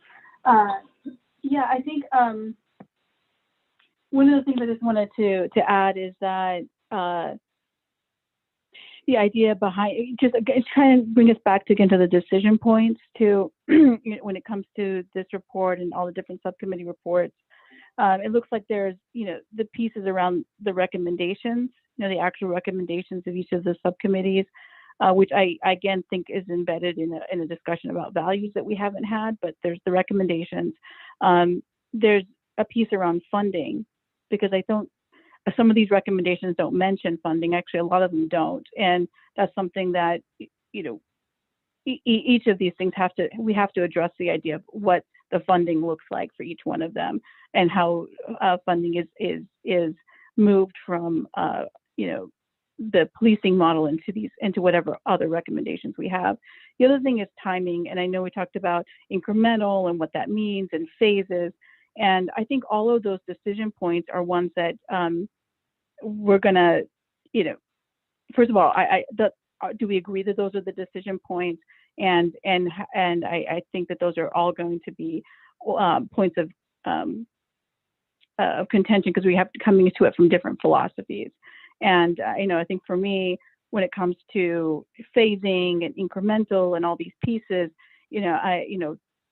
my background is working with philanthropy and making large investments in ideas to bring about change, and not, it's not a single time do we talk about like, well, let's do a small amount of money to bring about a big change. I mean, that's or the timing of it is always in 2 to 3 year periods. I think that one of the rules we go by is that, people almost always overestimate what they can do in a year, but they underestimate what they can do in 10. And so I think when we're looking at, what the recommendations are, a 30-year horizon, what you're looking at is a generation, maybe even 2 generations. And that in and of itself is again, it's problematic in terms of what we think we're actually doing here, to recommend a generational shift, especially when justice is being demanded now. I like what Booker said around the piece around centering Black Lives Matter in any of these recommendations. I mean, that's why we're here. And I think it would be, I think it's critical of us to be able to make sure that we are centering that as part of the recommendations. Yeah, that's all. Yeah, I think I'm going to sort of follow up, from my own perspective and my own sort of hopes, dreams, and aspirations for this is that we are able to make, I would say, big recommendations and propose big change, and to still have milestones, and to appreciate, things can be incremental, but they can also be large, right? If there's will and there's, if there's a will behind it, we can have those larger changes quickly. And I'm not saying to do anything rash or foolish, but to really push for the changes that we know, or at least that we have good sense that they've worked in other places, that these interventions have, pretty consistent calls for them over time. With respect to the fact that our context might be a little different, but that Northampton, for all of its unique charm, is not necessarily, fundamentally different from other locations. But that we have a chance. I mean, we use the term progressive all of the time, either as a compliment, or we're patting ourselves on the back, or we use it as an insult to point out how progressive we are in Northampton. Either way, we do have a chance to say we can be progressive and look to be at the forefront of some of these things. And I don't think it's wrong to say, yes, we should. Again, this is my perspective, so this is where I'm coming from, is that big change can happen too, and that sometimes incremental change ends up being, death by 1,000 cuts for those larger end goals. But that, if we can engender, commitment from both the mayor to make the sort of executive branch decisions that need to happen, because a lot of power does sit under his office, but also to look at what the city council can do. So exploring different ways that they can also implement and affect change, so that it's not just one group, it's a multi-group push to make these things reality, whatever we do end up recommending. So that's where I stand on that. Carol, I see your hand up, so I'll cede to you. So I just wanted to go on record saying that, the concept of 30 years of change was certainly not what I was suggesting when I suggested that it had taken 30 years to really devolve. It was a process of devolution of social welfare benefits and direct services that presumably could be wrapped into this community care department. I'm please understand that I'm not suggesting that we go that our recommendation is to go so incremental that we're looking over decades, because I, for one, would like to have some of our, what may be viewed as aspirational language about what we want to see in the way of change and disinvestment in police and reinvestment in these other areas. I'd like to see it start right now. And, you know, one of the delightful things that I find in Lois's and other people's ideas about this, you know, making recommendation for the creation of a new department is that if you know anything about bureaucracy, if once that, first of all, that's language that people who you work in municipal government will understand. You know, it sort of translates what activists are telling us into an entity, if it really is created, that's not going to go away.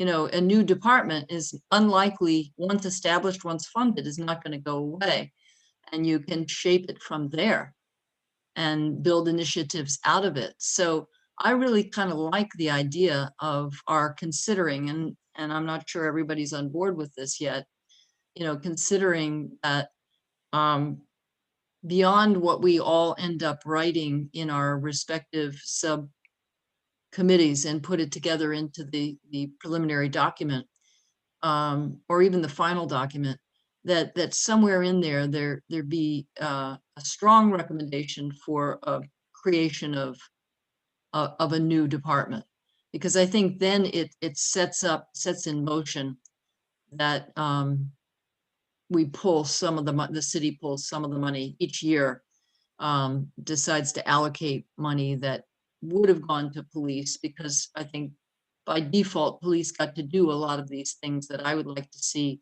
in another department, the community care department. So I like the aspirational language. I think we're going to have agreement across, as Javier has said, it's across the commission. It's not just a subcommittee. Some of it is aspirational, but I think it's consistent. A lot of what we're saying here is consistent with you know, some of the values that I understand that reflected and quoted within this community. And but to do something that the bureaucracy will understand, like i.e. creation of this new department, I think is a way to really build out and reinvest in the areas that we are talking about wanting to reinvest in.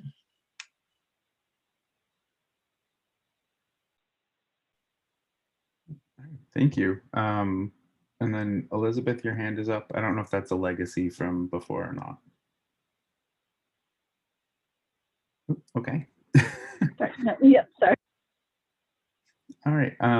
So I think I would like to add just to that, thinking about like the things that can't be stopped. But you know, that in a lot of this, I think one of the things that we've talked about, we sort of imagined or talked about like getting buy-in from folks and all of that. And I think one of the other things, and I know we talked about leadership and where, you know, where could we house leadership for something that's outside of the existing branches of government, right? So, you know, if the mayor has oversight, could we have an advisory council over that? If is there a way to involve the city council and leaders there, or community leaders and things like that? But I think one of the other parts of this is also to consider accountability and the ability to change or pivot. So I think this is something that we had sort of brought up, is we could still have, you know, ultimately a goal of either, you know, the reduction of police or the removal of police, you know, completely, if we're talking about reforms that happen over time towards, you know, a particular goal. If it's just overall reduction and reform, is it actually abolition that's further down the road?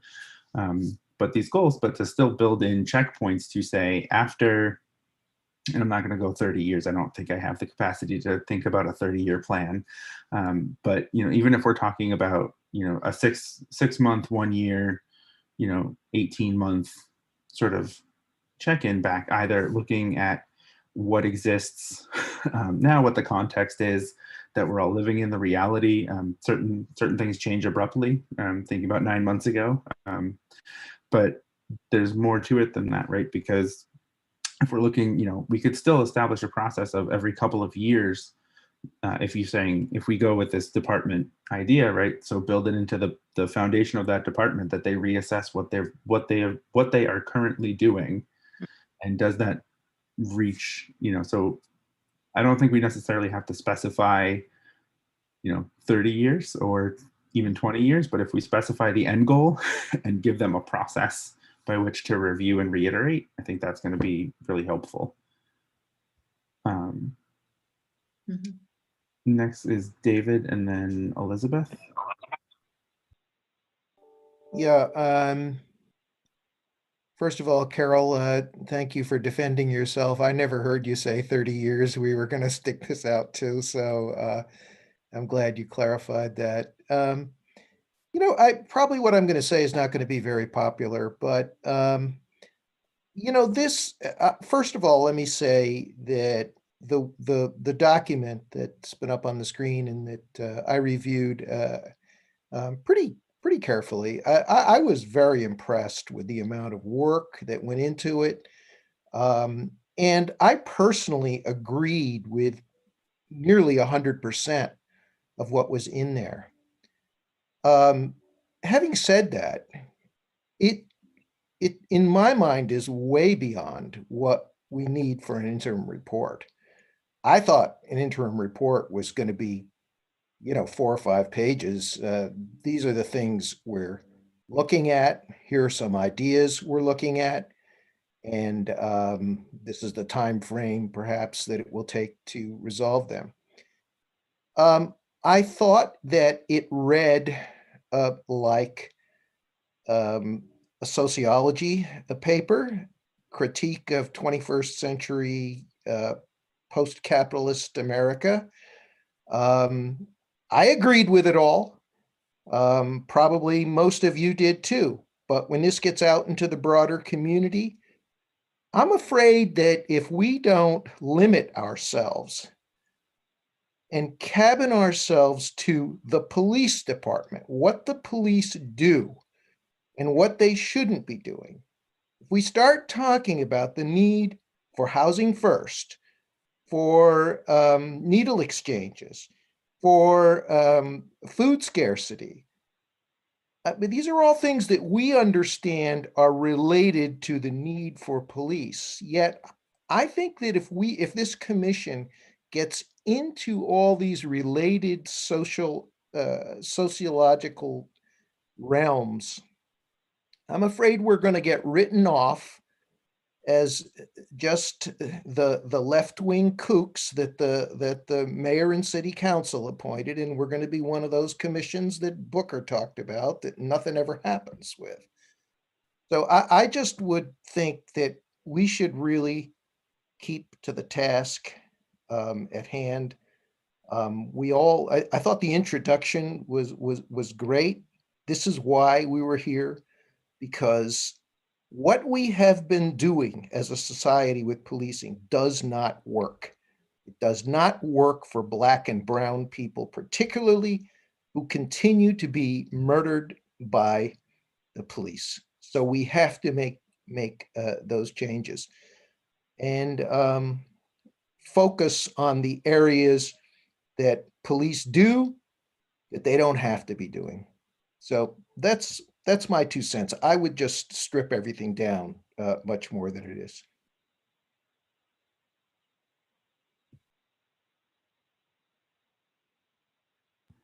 Thank you. Elizabeth? Just a quick response to that.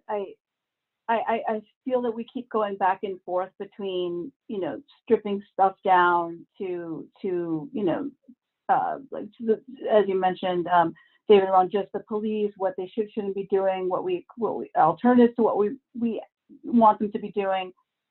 There's that argument, but I've also equally heard over the past year people criticize the city council or the mayor to say, you know, how can you just cut from the police? How can you just do that without an alternative?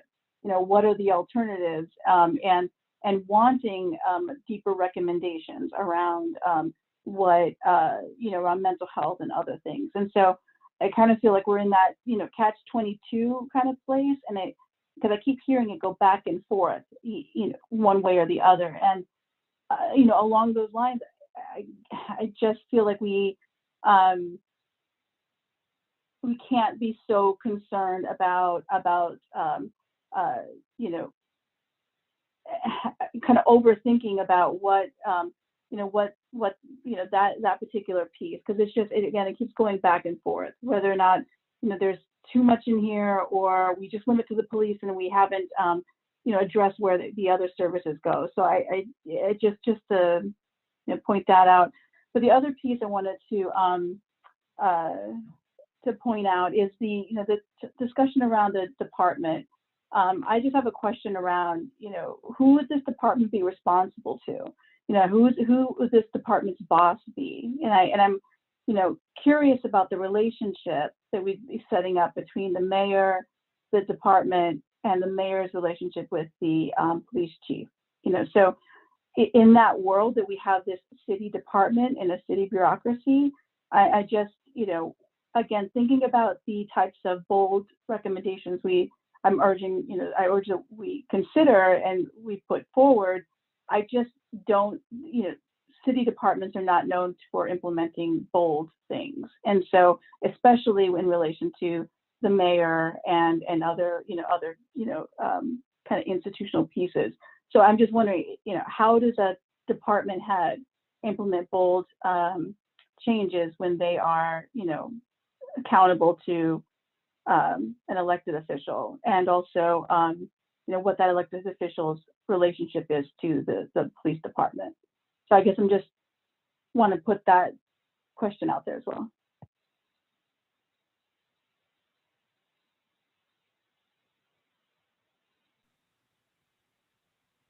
Yeah, I mean, I think, so I want to respond to that and also talk about recommendations a little bit. I think one of the things is that if there's a new city department, like the charter says that the mayor gets to oversee that. So one of the things that we then have to look at is what can we implement to sort of make sure that the accountability is there for the community and not just the one position of the mayor. And so that was where we start to think about like advisory councils, so citizen advisory councils and other things that might, might give us that additional lens, but also to explore what the city council could do, what changing the ordinances could do, and exploring that route, which is also going to take a lot of time because we need to balance both the ordinance changes of Northampton, but also what that means in relation to Massachusetts general law as well. So it's not an easy or light task. Like, it's a good idea.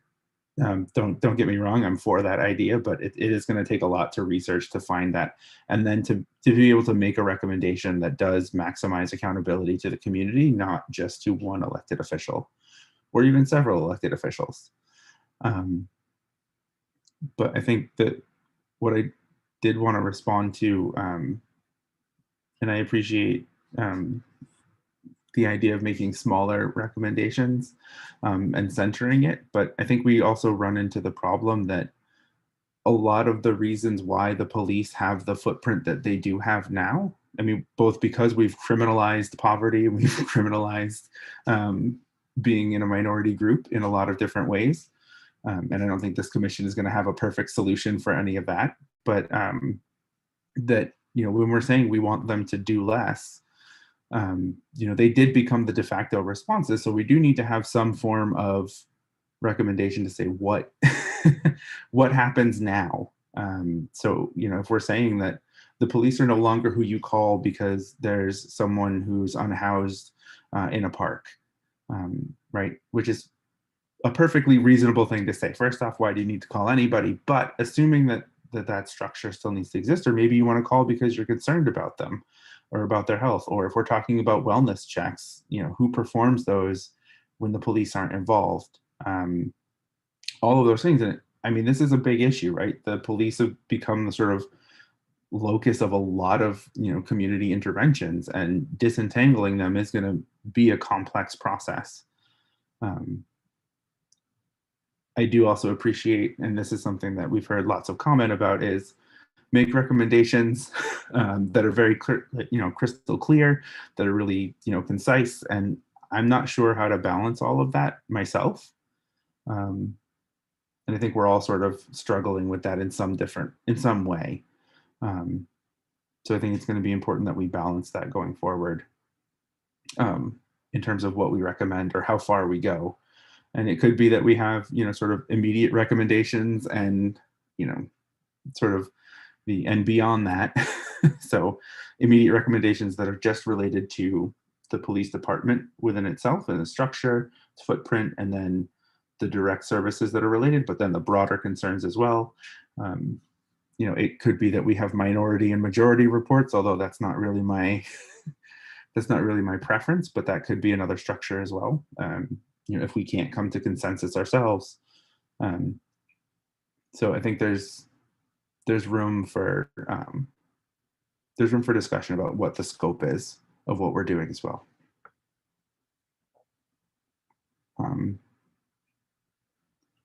All right. I think we've spent a lot of time and gone. I'm sorry. Oh, Elizabeth, did you still have your hand up again?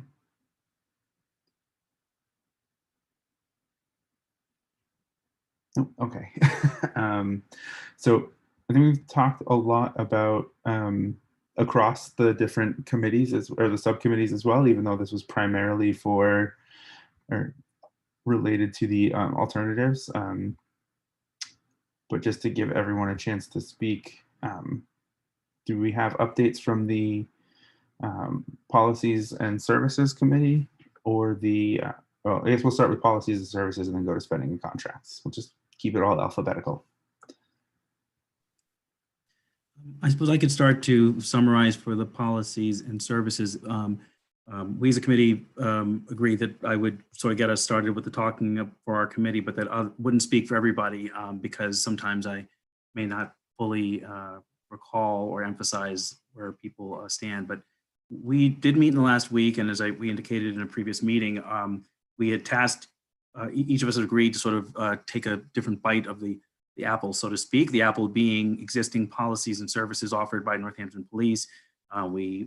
Each of us elected to take a close look at the website or other sources and then report back to the committee.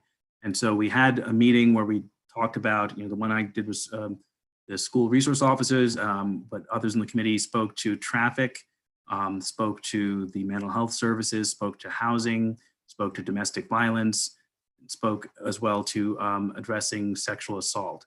And in each case, we kind of outlined what is happening within the police department currently. And we did take a kind of a step into the world of the alternatives, because what we had sort of said we'd do is to try to, as we discussed what was happening in Northampton currently, if there was a model out there that we thought would be a good contrast, so just for example, just one random example comes to mind now when talking about traffic, there was a lot of discussion about how we could get police to be less involved in traffic stops, a recognition that in these routine traffic stops, that's where sometimes things have gone terribly wrong for people of color. And could these things be replaced by, more civilian action? It was pointed out that already once upon a time, police may have been involved in writing tickets for parking meter violations. And now that work is not done by police, but is done by other people. So could that be a model for other routine things? But it was, the city of Berkeley was invoked as one place that has a bold program to try to replace police who normally do traffic with more civilian options. So that's the kind of thing we talked about. I don't think I'm going to try to elaborate on summarize everybody's points, but I would say that we at the end of the meeting all heard each other out, and I think we're trying to work towards having something to contribute to the interim report. So we'd all generated documents for each of our areas where we kind of in a page or two summarized. So does anyone else from the committee feel like they want to convey something specific that we got to that, or did I misrepresent anything that anybody felt that we discussed that should be brought to everyone's attention before we take questions? Anybody want to chime in? Well, let me chime in, but if anybody else has anything to say, please contribute it.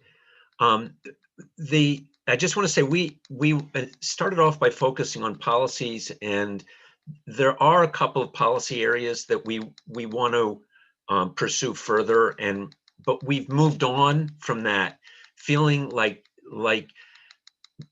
we don't need to spend a lot of time on the policies, that services are really more fundamental to the mandate of the commission. The two policy areas that kind of were outstanding, there might be others, But one is the grievance complaint procedure. We really want to stick with that and follow that through. And the lack of a apparent citizen oversight or component of that. And then the other is a strategic plan. But then moving on to services, I think that we're starting to have a little bit of parallel work with the Alternatives Committee, but not exactly. I think that our emphasis is slightly different. But I think that we need to have a conversation about how to kind of share information between the two committees. That's all I would add to what you said, Namdi.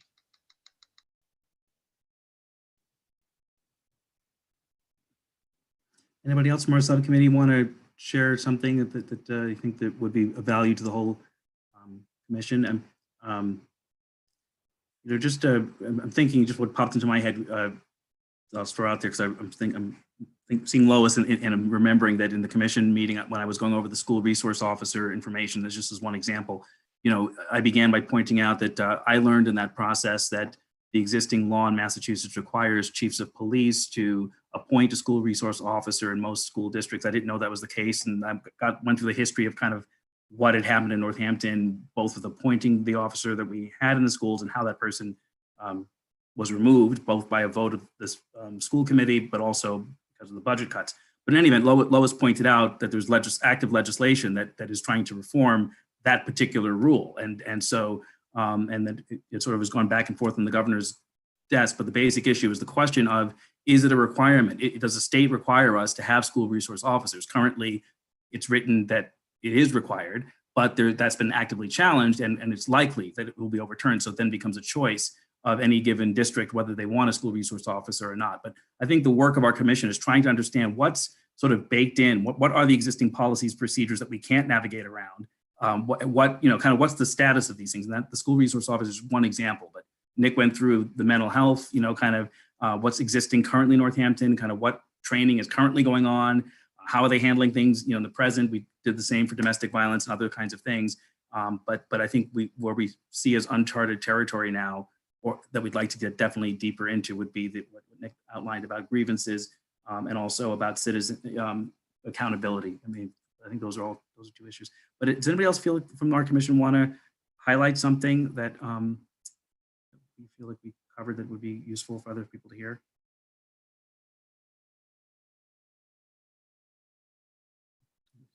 See anyone? So we're certainly open to any questions that the broader commission has for our committee as well. Dan, were you going to ask something? Yeah, I was just, I mean, thinking about like the school resource officer, you know, because there are communities like Amherst, which, you know, the city filed a resolution saying we don't want this. Yeah. And so one of the things that comes up with a lot of this, and I'm trying to think of the way to phrase this, that I think part of it lends itself also to what are the ways. So recognizing that there may be requirements set forth by the state and not just Northampton itself, but what are the means that Northampton has to disagree or work, I don't want to say circumvent, but it is, how can we circumvent to make it match the values of the community? Yeah, so I'm sorry, I misspoke, and I'm not sure exactly. I was just a little bit reluctant to kind of, I was thinking about how long our 1 hour long meeting took, and I was not trying to, I knew at some level we couldn't repeat all the details, but I think I omitted some important details. So Dan, what you just brought up, so I wrote a 1-page thing that I make available to everybody about the school resource officer. And one important piece of that was every chief of police is supposed to appoint a school resource officer unless they apply for some kind of exception. So I didn't say that, it was important to say it, that there is but that still puts it a burden like on the, you know, on the chief of, on the school to say they want to opt out. Hopefully this will all get overturned and it'll be just optional everywhere. But it's good to kind of know what the existing policies are. Like we brought up a similar question about like qualified immunity and like what are these things that kind of are constraining us? And I think, Dan, you're quite right. How do we get around them? But it's good to know when you have sort of the law, like, you know, sort of at your back, or whether you're going to be fighting uphill against some kind of policy that mandates that you take something that because our group has sort of said that we listed a bunch of low-hanging fruit, things we thought we could get the police out of. And the schools were brought up as one example. But it was a surprise to see that actually currently the Commonwealth is saying every school district should have a school resource officer, probably in response to the school shootings. That was probably the thinking about it. But the bottom line is clearly in Northampton and also in Amherst, steps were taken to undo that, and it can be undone. But it's good to recognize that, in a sense, it's being forced on us, and we have to work. That's one thing that struck me, for example, is that the way the law is written is that the position has to be funded. So there's three pieces to it. The chief of police is supposed to name somebody, the superintendent of schools is supposed to help them pick the person, and there needs to be money for the position. And when the budget was cut, the chief of police reassigned the school police officer in Northampton, and the city of Northampton voted that they didn't want that person. But I was a little concerned, let's say the budget money was found, would it automatically revert to a new appointment, or do we need to do the work of recommending against that in some way? So I was just trying to drill down on what is the status of the school resource officer and what do we need to do to take a position on that? Because if we don't take a position, do we default back anytime there's money? So the questions like that were on my mind. And so that's the kind of stuff that we're trying to get at. What are the things that are happening and how are they held together and how do we take them apart if we want to take them apart? That's just one example. And others might have other examples. I'm sure Nick went through a great deal about both mental health and also about and David on traffic and other topics. Housing was Nick's other thing. Yeah. Thank you for that clarification. That's awesome. Yeah, sorry, that's a lot of detail, but I was trying to resist we did that for every one of these topics. And so I was trying to say, but if you have questions, more than happy to go into the detail. Awesome. So we have Javier and then Alex and then Josie. Yeah, just to clarify, so from the policing bill that is now at the legislature, from when we're talking about use of excessive force, when we're talking about post, when we're talking about facial surveillance, the only piece that is not under review, that is untouched and looks like is extremely likely to pass, is in relationship to the SRO. If that legislation passes next year, starting next year, the school superintendent will have a say if they are counting or not with a cop with a gun. I don't like to call it a school resource officer, with a cop with a gun in a school.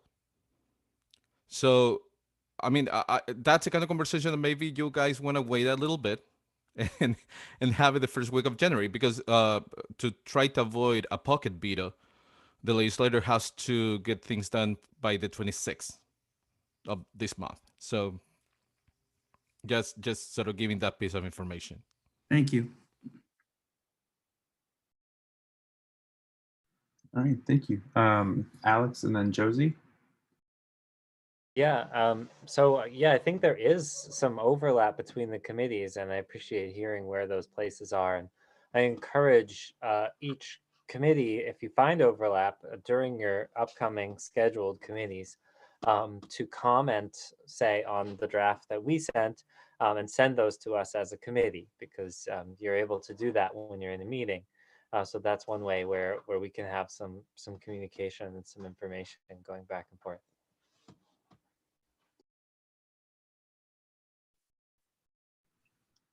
Thank you. So Josie. Sure. I think that's a really interesting kind of mind space to be in when considering what it is that we are recommending and what it is that we're not recommending, and do things default to that kind of place that Namdi was kind of pointing to. To that though, I think it's really interesting because the longer I spend here, the longer my eyes have been open to the fact that we are doing something outside of a conventional form, something that's happening now due to a spur and movement, founded by evidence and study after study that suggests X, Y, and Z. But also, I think that I do believe that we have a good amount of wiggle room, in the same way that there are legislatures that have, for example, not had school resource officers, even though the law has said one thing. And I think it's really important for us all to know that laws are not inherently moral good, right? For example, there is a time in United States history where slavery was legal, right? That was the law, but that doesn't mean that it's a good thing. So if we bump up against a few laws that are preventing us from viewing what our commission is tasked with, or what our image of Northampton is moving forward, then I think that's fair for us to work in that sort of space where we bump up against things that have been quote unquote mandated, that were based on previous data that contradict the data that we are now gathering now and disseminating through, that brought us to our decisions to want to push against said mandates or law, for example. And I just think that's something that we should consider, that it takes someone to move against the grain at some point for things to shift. If no one does it, things kind of stay in stasis and the status quo remains. And what we're doing here is actively going against the status quo. And so I think that if we continue to do that, that it is ultimately fine, as long as there's an acknowledgement there. But maybe that's just me. Okay, thank you. So see, Alex, did you have your hand up still, or was that again? Okay, so Booker. So thanks for the beginnings of the report. I have a practical question to ask, which is, one of the things I feel guilty about is the Alternatives Committee has not gotten to the SRO issue in a real way.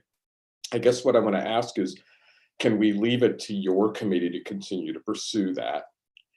I also was curious about removing police from trafficking, but we haven't gone there yet. So can we keep that in your basketball court, or in your committee? I don't want to use a sports metaphor. Are there other things that we're both working on that we ought to divide up, or should we continue to work on together? Great question. So I can say I'm happy to, in the spirit of efficiency, to pursue the school resource question, and of course taking input from people like Javier and Lois, anybody who wants to contribute. I can sort of be the collecting place for that and share it on the shared drive. I wonder on housing, traffic. David, you did traffic. Do you want to say something about whether you want to take sort of leadership on traffic, as Booker is asking? Yeah, I could do that. And I'm sorry, I was just distracted for a minute, so I'm not sure exactly what I just agreed to, but. Okay. Yeah, so Booker, you can restate it, but basically we're trying to see if the things that are being covered in our committee that have not yet been taken up by the Alternatives Committee, can we agree essentially that we would sort of take primary leadership? Is that, Booker, what you basically said, that on traffic, it's something your group hasn't really looked at? Yes. David, you've already done a lot of legwork. Can Booker count on you to kind of be the leader on traffic, given that you've already done? I'm happy to do that, but it's your hometown right out in front, Booker. Okay. That's okay. So Berkeley was cited as one of the better examples of an alternative to what David says we're currently doing in Northampton. Sure, I will do that. And then the other places I thought there was overlap. There was Cynthia. What is yours overlap? Yeah, mine was domestic violence, and I think Booker, I probably came at it differently than you did. And so what I did was I just plowed through all the policies and procedures of the MPD, just to see what was going on with domestic violence, which is as we know, many cases are not reported. So one thing that we discovered with in 2019, with the 18,000 hours of training that has occurred in NPD, 159 of those were on domestic violence. So, the next question is, okay, what was that training? But as so many people here have said, training means nothing. So we're just kind of identifying what's there in policies and procedures. I think you've taken it a few steps farther to see what can be done about the issue within the community. So I'm not sure it's a handoff or not. I think we're coming at it from different perspectives. But if you want to take it, that's great. But I think we might want to ask, for some more information on domestic violence from NPD. So I'm not sure if there's an overlap or Just on domestic violence, let me just throw one thing in. I believe I contributed something to the conversation that I don't know was well understood. So, one of the hats that I used to wear was doing research with officers who identify themselves as having been through traumatic incidences in the line of duty. And one thing I pointed out to our subcommittee was that officers had cited domestic violence calls as among the kinds of calls they were most worried about, things happening to them, that they would not sure what they were walking into these situations, whereas they might think they're there to rescue somebody who's called them, who's had some violence committed, but that person might turn against the officer. Essentially, if the officer uses excessive force against somebody's spouse, it's not clear what the loyalties are going to be, even if the spouse called in a complaint, something like that.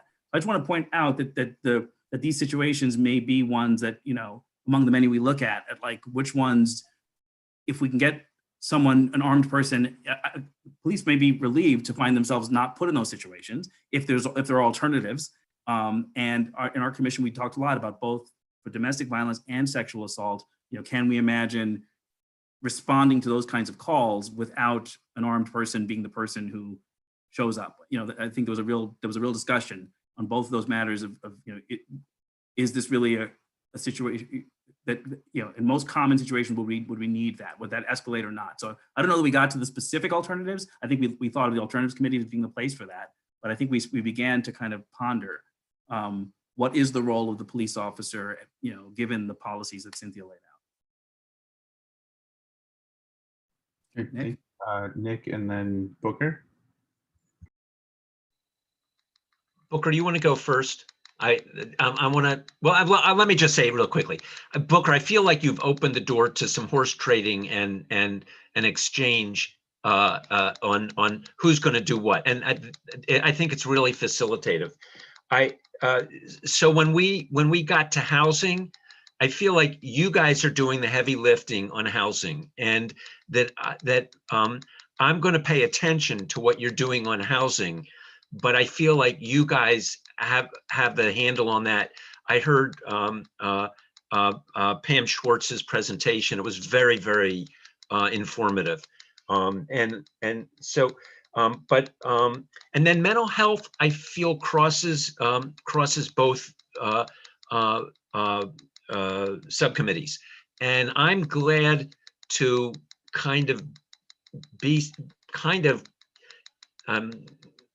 stay attuned to what's happening in both committees at the same time. But I feel like there is a big piece there. There is low-hanging fruit. I don't actually, I'm getting tired of that term, but I think that there's an overlap between our committees, and I think it should continue as is. And I'm willing to really stay attuned to make sure that we're not missing what's happening with each other. That's all I have to say about that. Can I go ahead, Dan? So, no, I agree with that, Nick. But so on the domestic violence, actually, Alex wrote the section that's in the document that's there. I've got to say, I think we've pushed more towards looking at alternatives to the police responding.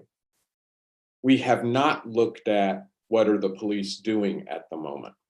So if you wanted to stay with what are the police doing at the moment, that's a separate thing.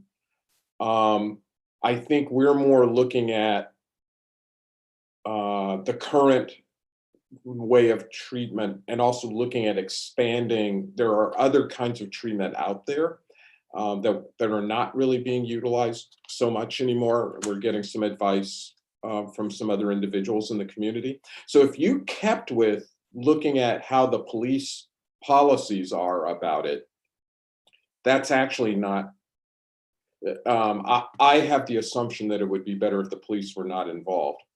So we're not sort of sitting with that. So if you wanted to continue that work, that will mesh with what we're doing, which is looking at alternatives to police presence for calls about domestic violence. Does that make sense?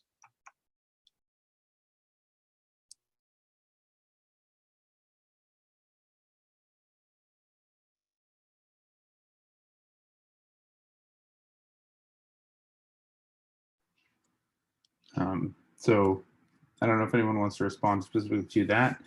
That was a question out there, but then afterwards we have Nick and Elizabeth in the queue as well. Mine's an old one. Cynthia, do you want to respond to that? I mean, I feel like Booker's asking if we can get more information or just kind of be really up on what the current practice is. Yeah, I think that's what, I was initially saying. We're both same topic. We're going at it in different directions, and I don't think we'll be stepping on each other. So sounds good to me, Booker. Thank you.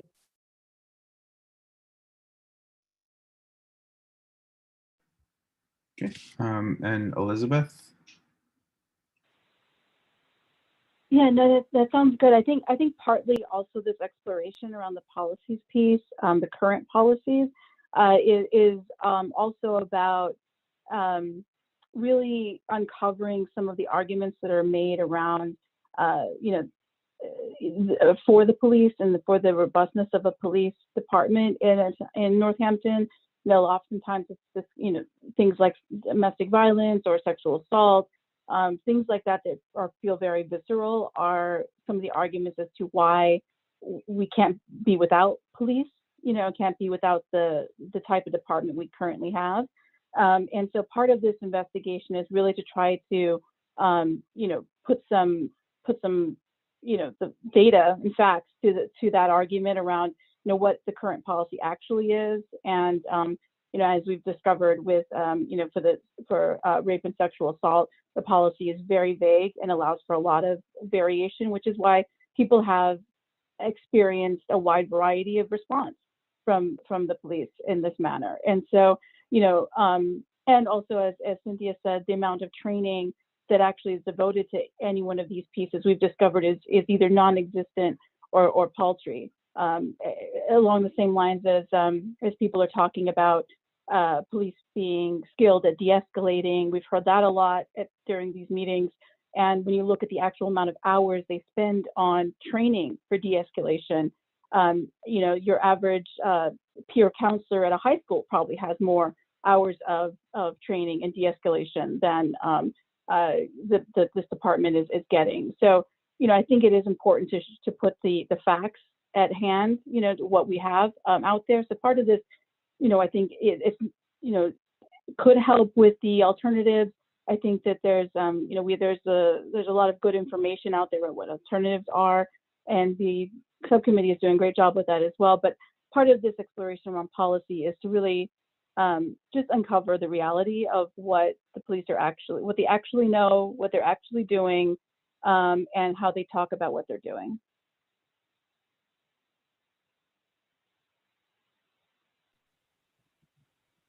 Thank you. So Namdi and then Booker. Yeah, so I just wanted to maybe ask Nick if he could help in clarifying the lane that our subcommittee will stay in on mental health for the benefit of the other subcommittee. And I'll just sort of say, as a reader, as a listener to your report, Nick, and as a fellow psychologist, licensed clinician, I was interested in hearing about the quality, your assessment of the quality of training police officers are getting to assess mental health issues. Like, are they doing the standard training? Are they working with community mental health agencies? So to me, the description, especially in light of some of the things Elizabeth just said about, like, when you look at training, you can have a reaction like, oh, this is poor training. They're not doing the basics that they should be doing. They're not putting enough hours into de-escalation. So hearing Nick's report on what is the current state of training and preparation and the policies on paper for what the Northampton Police is doing with mental health, I think is valuable. Even if we then have the question of, are they really doing what they say they're doing, and could they be doing better? And so that's what I would see certainly as part of the lane. I guess, Nick, I wonder if you would want to maybe describe in your own words what you think of as the scope of what our subcommittee should be doing on mental health, and then what would be then left over or different than what Booker's group would be doing. Just to think out loud, I feel like we're looking at two things. We're looking at what police could not do, what they could pass on to peers and professionals, and a model for that. And I feel like we're pretty much in sync with the alternatives subcommittee in starting to think about some kind of department that could oversee a different model. I do want to just mention for the larger commission that we also are focusing on dispatch as a very important component of anything of any model, because dispatch is the front door. It's a very pivotal piece of the action, and we probably need to learn a little bit more about that. As far as training goes, I think that it's far better than it used to be, but I still think that it's not clear what trainings are useful and what aren't.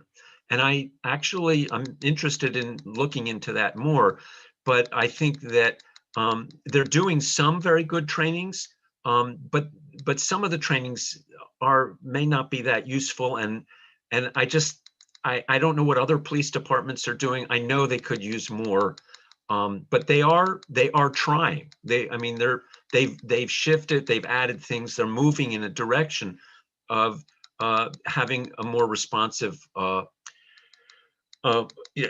more capable police force. But I feel like we've moved towards a stronger goal of trying to get things away from the police that they don't do so well and they don't need to be doing. I don't know if that answers you, Namdi. It's not as specific as I think I'd like to be. Right.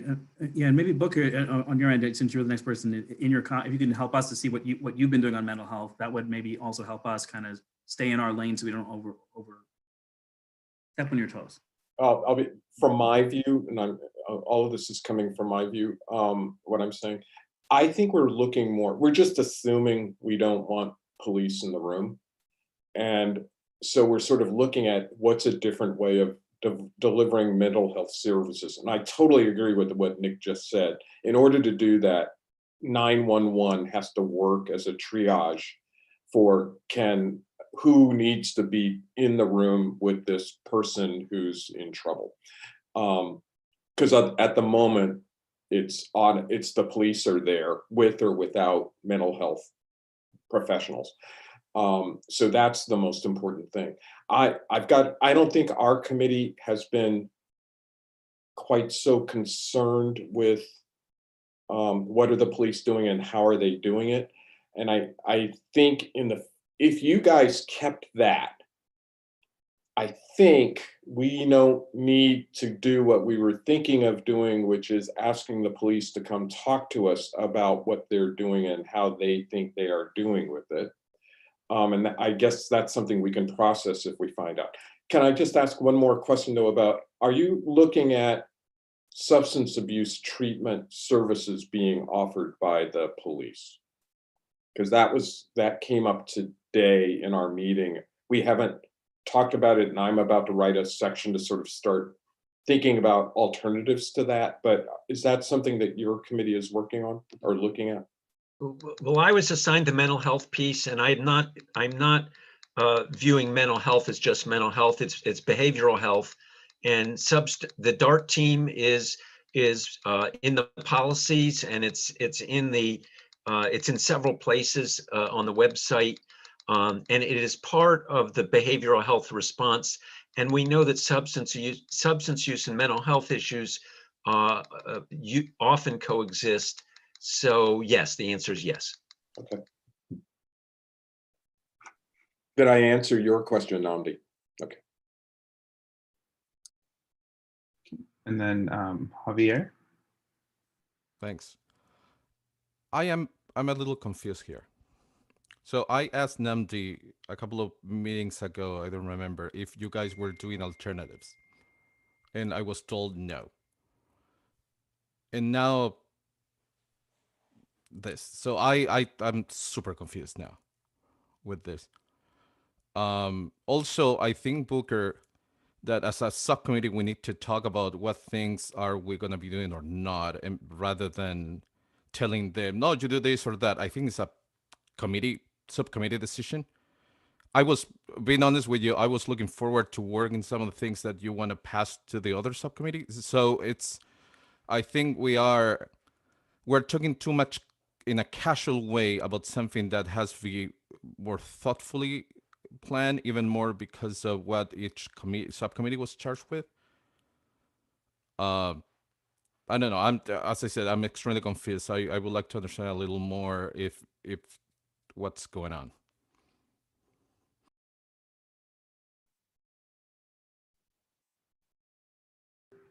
And Booker, I don't know if you want to respond, or does anyone want to respond to that?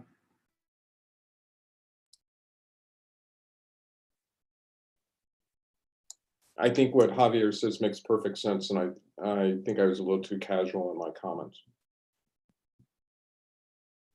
And they deserve more discussion rather than a flip decision. That's Booker at 14 hours into the day speech rather than Booker at 2 hours into the day speech. Yep. Namdi? Yeah, Javier makes a good point, and I think that there has been some mission creep in our subcommittee, and I can see how it would sound like we are sort of stepping on the toes of the alternatives committee. That I guess again the best defense that I can make, and not that we need one, but not that we deserve one essentially, because I do think we've crept a little bit into the area. But I would say that the purpose that it served to consider some alternatives was it helped us to make sense of what we thought about the current policies that Northampton was doing. I felt like what happened is we wanted to say, here's what Northampton does with traffic.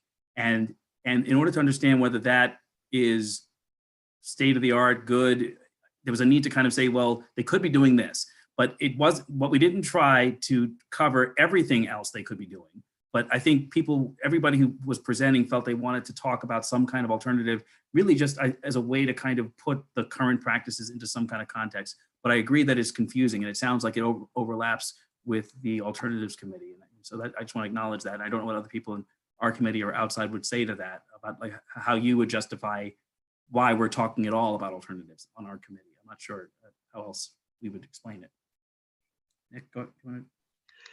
I think that I don't think it's necessarily mission creep. I think we need to be very, very cognizant that the alternatives committee is the home of alternatives, but we may have ideas that can contribute to that, and I think that's what we want to do. I don't think we're trying to go off in our own direction. Now, we may have started looking at something that the other committee hasn't looked at, or we may have some ideas that kind of resonate with what you guys are doing. I'm looking for a way to, in this meeting structure, to get some of that passed back and forth, and I'm struggling with that. I understand the confusion, Javier, and I want to just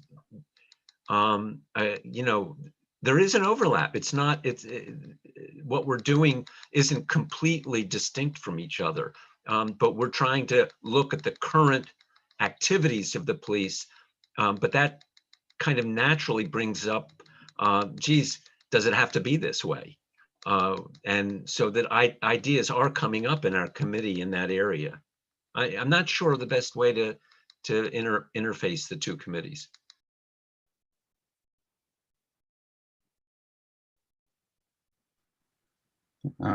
So just looking, Namdi, I'm not sure if you were still responding. Yeah, sorry, I should put my hand down, but let me just add just a little bit more, just to say that my own view and what I've heard from what Booker was asking our committee to do is that we should prioritize existing policies and practices and services whenever possible, because that's the work that's not being done by anybody else, and it's work that people have voiced some disdain for. I mean, there's been some. I mean, this is not a popular investment for the commission as a whole. So it seems like our subcommittee has a priority. Like if we have limited time, we should mostly focus on that.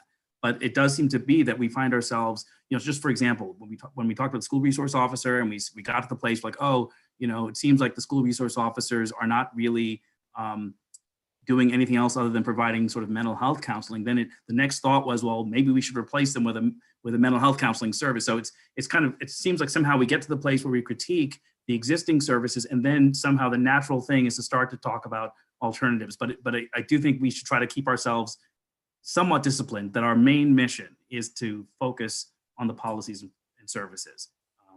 That's what I'll say, and I'll stop talking. Thank you. Okay, Javier and then Alex. And I do want to note we are at 8:54. We are rapidly approaching that 9 p.m. End time as well. So Javier and then Alex.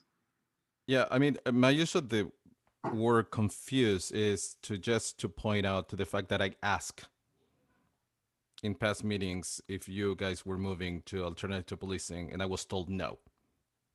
So that my confusion ends there. And the reality, what you guys are doing is seeing how the police department is doing something, seeing the policy that they are using, and because you keep talking, you immediately default into what's alternative. That's not the problem. For me, the issue is that if that happens, it's something that needs to be brought to the commission. So in that way, we can have a process conversation about how we address that. Because I'm not gonna tell you, no, you're wrong. That's you shouldn't go there. Doesn't make any sense because the conversation goes in that direction, right? So for me, it's not the problem stepping in anybody's toes. For me, the problem is that when that issue arises, because it's really concrete, it's something that should go back to the commission. So in that way, we can coordinate, because we can even have like joint subcommittee meetings if that's the case in some point. But if we don't talk about it, we cannot come out with any of those, or dividing the workload as Booker was trying to do. But the reality, we need to do it as a subcommittees, not as a one-to-one person in a general meeting.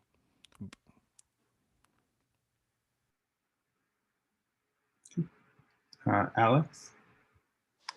Yeah, I also wanted to note the time, and specifically in terms of how we're creating this preliminary report. At this point, we have our subcommittees are planning on meeting again, and ours will take what we've heard today and try to formulate something. But then we'll have one more meeting, and during that meeting, we have to come up with our final decision. So I guess we'll do as best as we can, and it may be that we don't exactly have consensus on that, but that we'll say here's where we're at.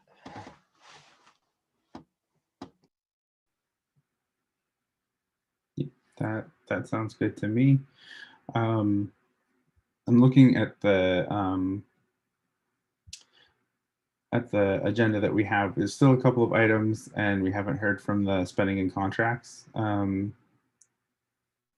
folks okay going a few minutes over just to hear from that subcommittee before we think about adjourning? And is there anything else that we want to add or say about the policies and services subcommittee before we move on? All right. Does anyone from the spending and contracts subcommittee want to give a very brief overview?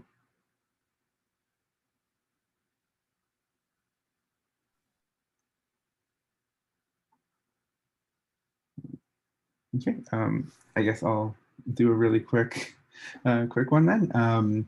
Since I'm on that committee, we just elected Josie as the new chair of that subcommittee.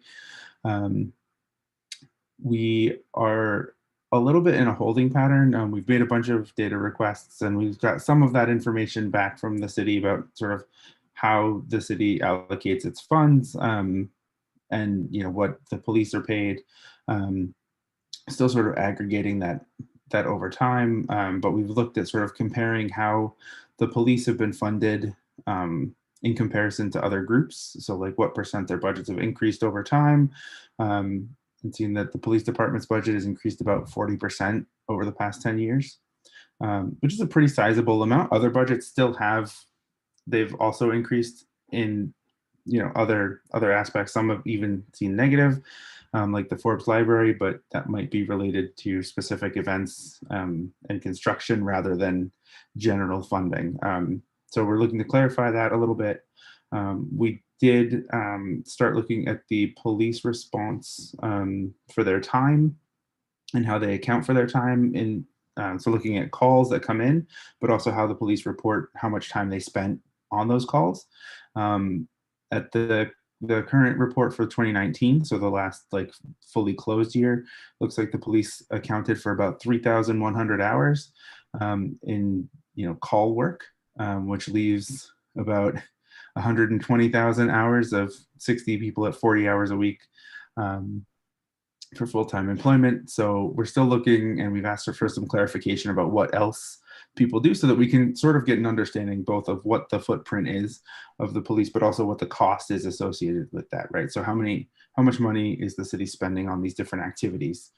And so that's where we're headed right now. It's still, we're still working on that and working on what other, what funding might look like based on some of the proposals that we've heard, at least to get an idea to start that legwork as well. And then I'm going to open it up, Alex, and then Lois. No, my hand was just up from before. Oops, sorry. Then Lois. Yeah. So what we've gotten is the response to calls, and the next thing that we're asking for is what their police activities are that aren't responses to calls and how much time that takes. For example, private property checks, which is a huge chunk of what they say they do in these pie charts that they put out, or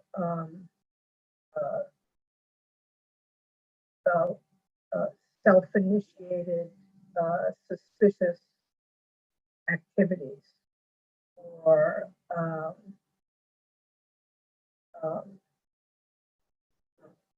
I'm there with Booker about being late at night, many hours. Anyway, so what we've gotten is just this list of their responses to calls, and it's possible that some of those calls. Oh, the other thing is just police activities, like where police cars are stationed around the city, waiting to be called, and how much time that is. So these are like, I think these are like the biggest chunks of what they do. But we don't know specifically what those are. That wasn't the information that we received. We just received this responses to calls. And so it's hard for us to really say, this is how much money their time, each of these categories is taking up, since we don't have these big pieces of category accounted for at this point.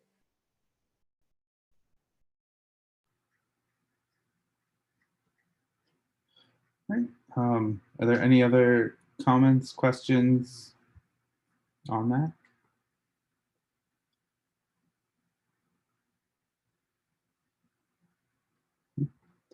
Okay. So I think at this point, we'll move on. We have the discussion of anonymity during comments and submitting public statements. And I think that is something that the new subcommittee for community outreach can take up. So I think we should table that sort of indefinitely, at least until we've got a report back from that group and how they're thinking and directing it. So then we can have a larger discussion, but it'll be more structured. And then we have new business.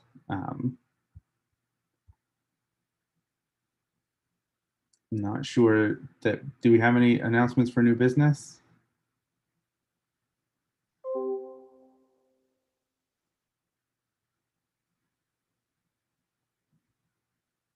All right, then at this point, I'm going to move to adjourn.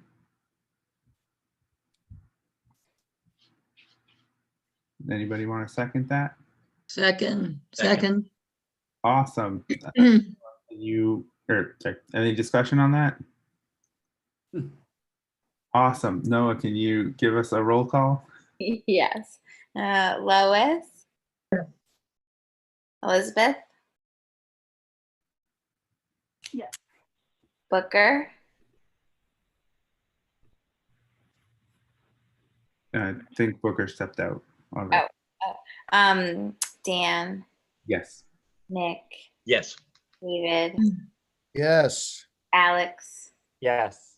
Javier? Yes. Namdi? Yes. Michael? Yes. Josie? Yes. Cynthia?